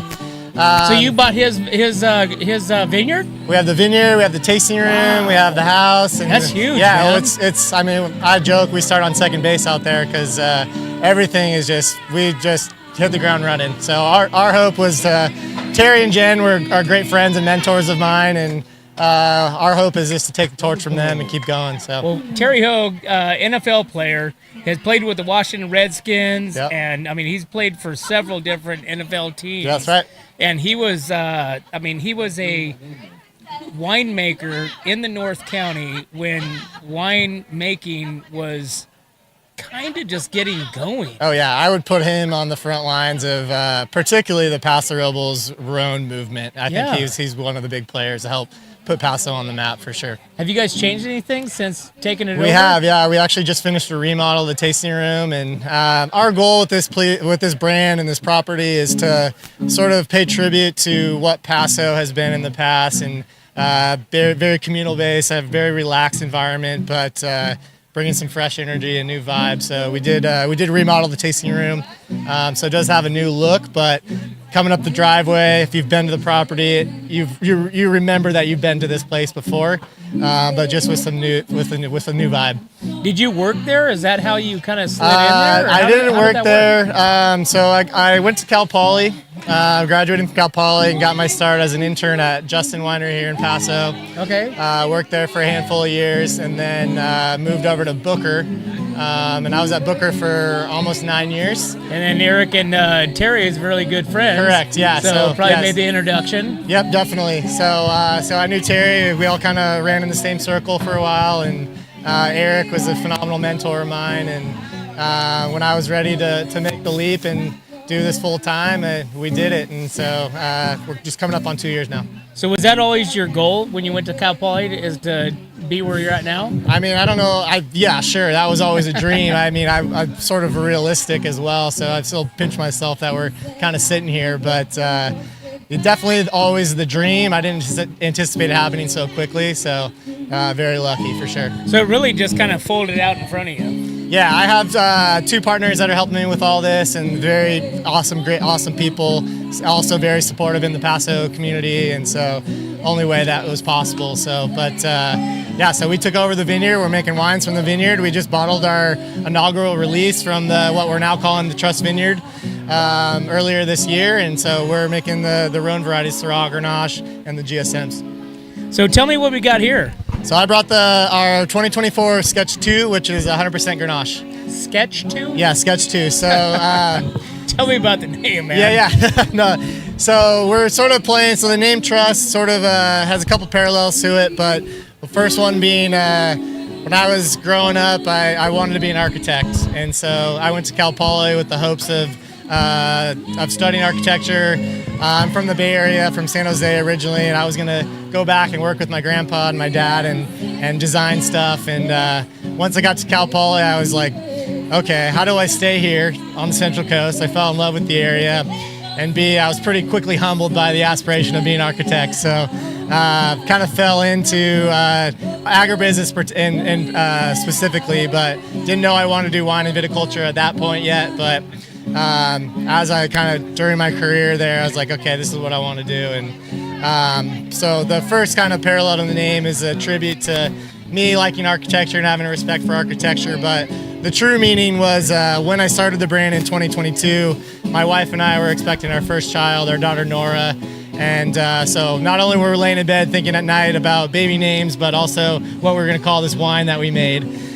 So we didn't have a real game plan for our brand yet, and kind of came across Trust and sort of it being a supportive structure, sort of representative of the Paso region as a whole, but more importantly, it also being a triangle in shape, it was a representation of our new family. So my wife was a side, that's I was a awesome. side, and then our daughter Nora kind of completing the triangle. Very cool. I mean, stressful having a kid and starting a winery, all in one shot. I mean, when it rains, it pours. Let's get it all out now. That's awesome. So what's next for you guys?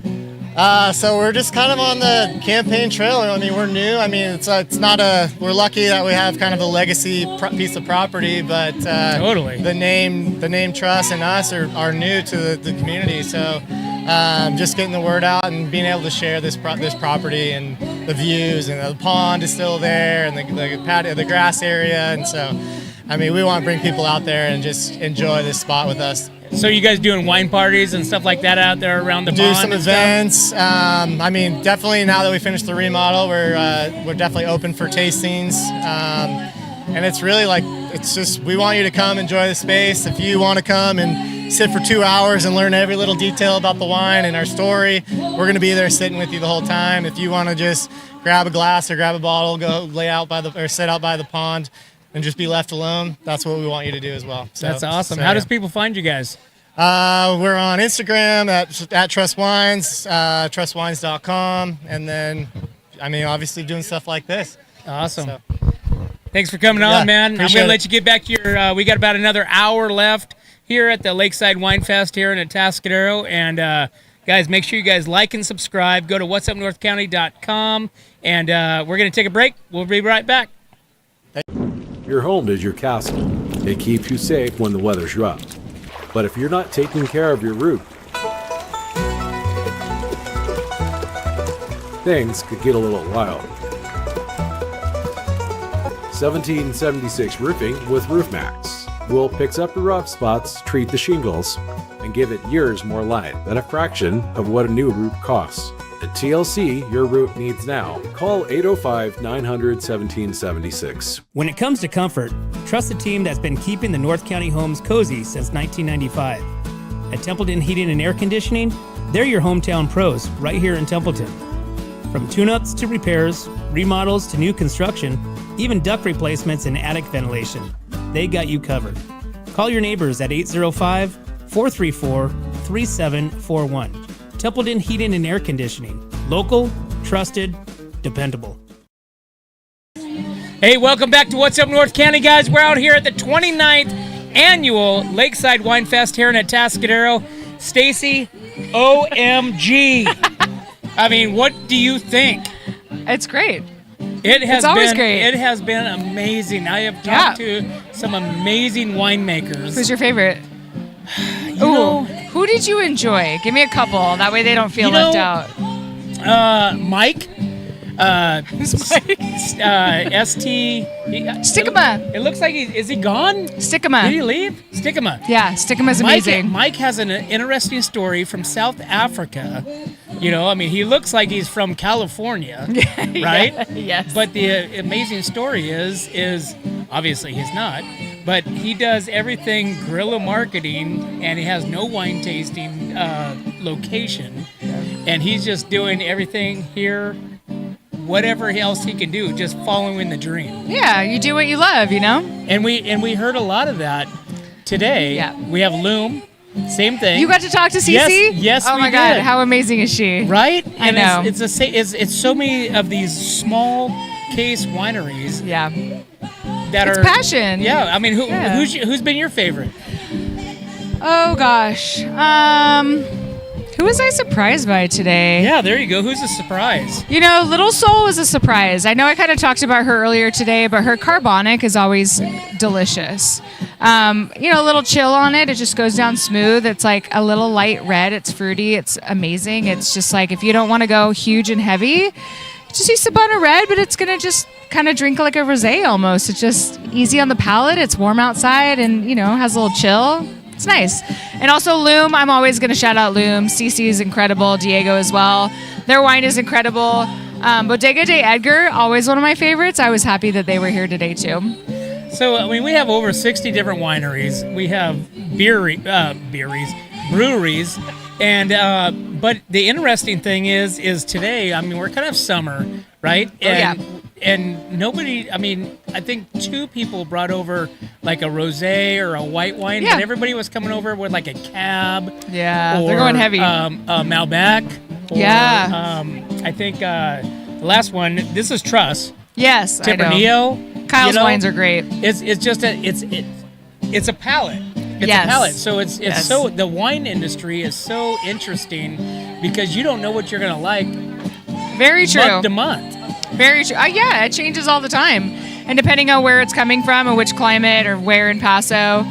You know, I mean, the amount of microclimates and the temperature every year can always affect that. So there's times, you know, I love a Tempranillo, and Kyle's Tempranillo is phenomenal. And there's times that's not my favorite. I don't want to go huge and heavy with a red. And there's times I want to lean a little bit lighter with a Pinot, which was never really my favorite. So sometimes it just depends on the year and, you know, how you're feeling that day. And but it's nice you can kind of try things from all over the place right now. And this is a great way to do it. So, Stacy, what do you think about the 29th WineFest out here? Atascadero Lake Park. I think this has been such a fantastic year. The amount of times I walked around today and people were having such a good time. There's so many places you could take photos, and everyone was saying that, oh my God, you have to go try this or go over here. And I had this. I'd never had this before. It's like everyone was hyping each other up and sending people places that they'd never heard of. You can see on the hill right here, people are just enjoying in their chairs and just like listening to the music. And people are shopping and enjoying the commercial vendors too. And it's like everyone's having a great time. It's awesome. Yeah. Well, Stacy, we got about an hour left in this Cheers. event. We got to go drink some wine. Yeah, we do. 'Cause there's a lot. Even though we drink a lot today, there's a lot more that I need to try and test it out. So thanks again for coming on here and being a part of this with What's Up North County. Always glad you're here. Yeah, for sure. You are our wine expert. I mean, I try. You should be our. I drink enough of it. You should be a What's Up North County wine expert. Hey, anytime you want. Yeah, once a week we'll have a wine question and Stacy will answer it. I'll come by. Awesome. Hey guys, we're out here at the 29th Lakeside WineFest out here in Atascadero, guys. If you guys missed it, I am sorry, but make sure you guys do not miss it next year. Next year is going to be the 30th. It's going to be an anniversary celebration. We're going big. Out here in Atascadero. I'm sure you guys are going to be. We're going to try. We're going to do over 100 wineries. Huh? Let's see what we can do. Let's make that. We're going to go from 60 to over 100. Let's see what we can do. Yes. Awesome, guys. Hey, we're What's Up North County. Make sure you guys like and subscribe. Go to whatsupnorthcounty.com. And, guys, Stacy. Cheers. We will see you next year, guys. Hell yeah. We will see you next year. Bye, guys. Your home is your castle. It keeps you safe when the weather's rough. But if you're not taking care of your roof, things could get a little wild. 1776 Roofing with RoofMax. We'll fix up the rough spots, treat the shingles, and give it years more life at a fraction of what a new roof costs. At TLC, your roof needs now. Call 805-900-1776. When it comes to comfort, trust the team that's been keeping the North County homes cozy since 1995. At Templeton Heating and Air Conditioning, they're your hometown pros right here in Templeton. From tune-ups to repairs, remodels to new construction, even duct replacements and attic ventilation, they got you covered. Call your neighbors at 805-434-3741. Templeton Heating and Air Conditioning. Local, trusted, dependable. Hi, I'm Glenn McWilliams. And I'm Annie. As sixth-generation farmers, we understand what it takes to keep a ranch, a farm, and a community growing strong. And that's why we started Premier Ag to bring quality feed, trusted Western wear, and real service to the Central Coast. From hay delivery across the county to hands-on support for local youth and ag programs, we're proud to give back to the community that raised us. And when we say from seed to stable, we mean it. We've walked the fields, we've fed the animals, and now we're here to serve families just like yours. Come visit us at 1041 Paso Robles Street in Paso Robles and experience the difference of a store built by farmers for farmers. From seed to store, where quality meets country. Hi, this is Dave Story, small game hunter with Story Termite and Pest. We're a full-service termite and pest control company. From rodents to termites, We can take care of all your pest control needs. Call today. We can tailor a pest control program that will meet your needs and budget. Contact us at 805-460-0650 or at storytermite.com. Remember, we don't have customers, we have friends. Looking for a top quality concrete coating in SLO County? Hi, I'm Matt Gifford with MGP Coatings, your trusted local expert in durable, long-lasting concrete coatings backed by Pentec's limited lifetime warranty. Whether it's residential or commercial, we deliver expert craftsmanship, premium products, and unbeatable customer service. When we say we make concrete great again, we mean it. As a locally owned, community-driven company, we take pride in transforming garages, patios, pool decks, wineries, and even interior spaces into stunning, functional areas. Are you ready to upgrade your space?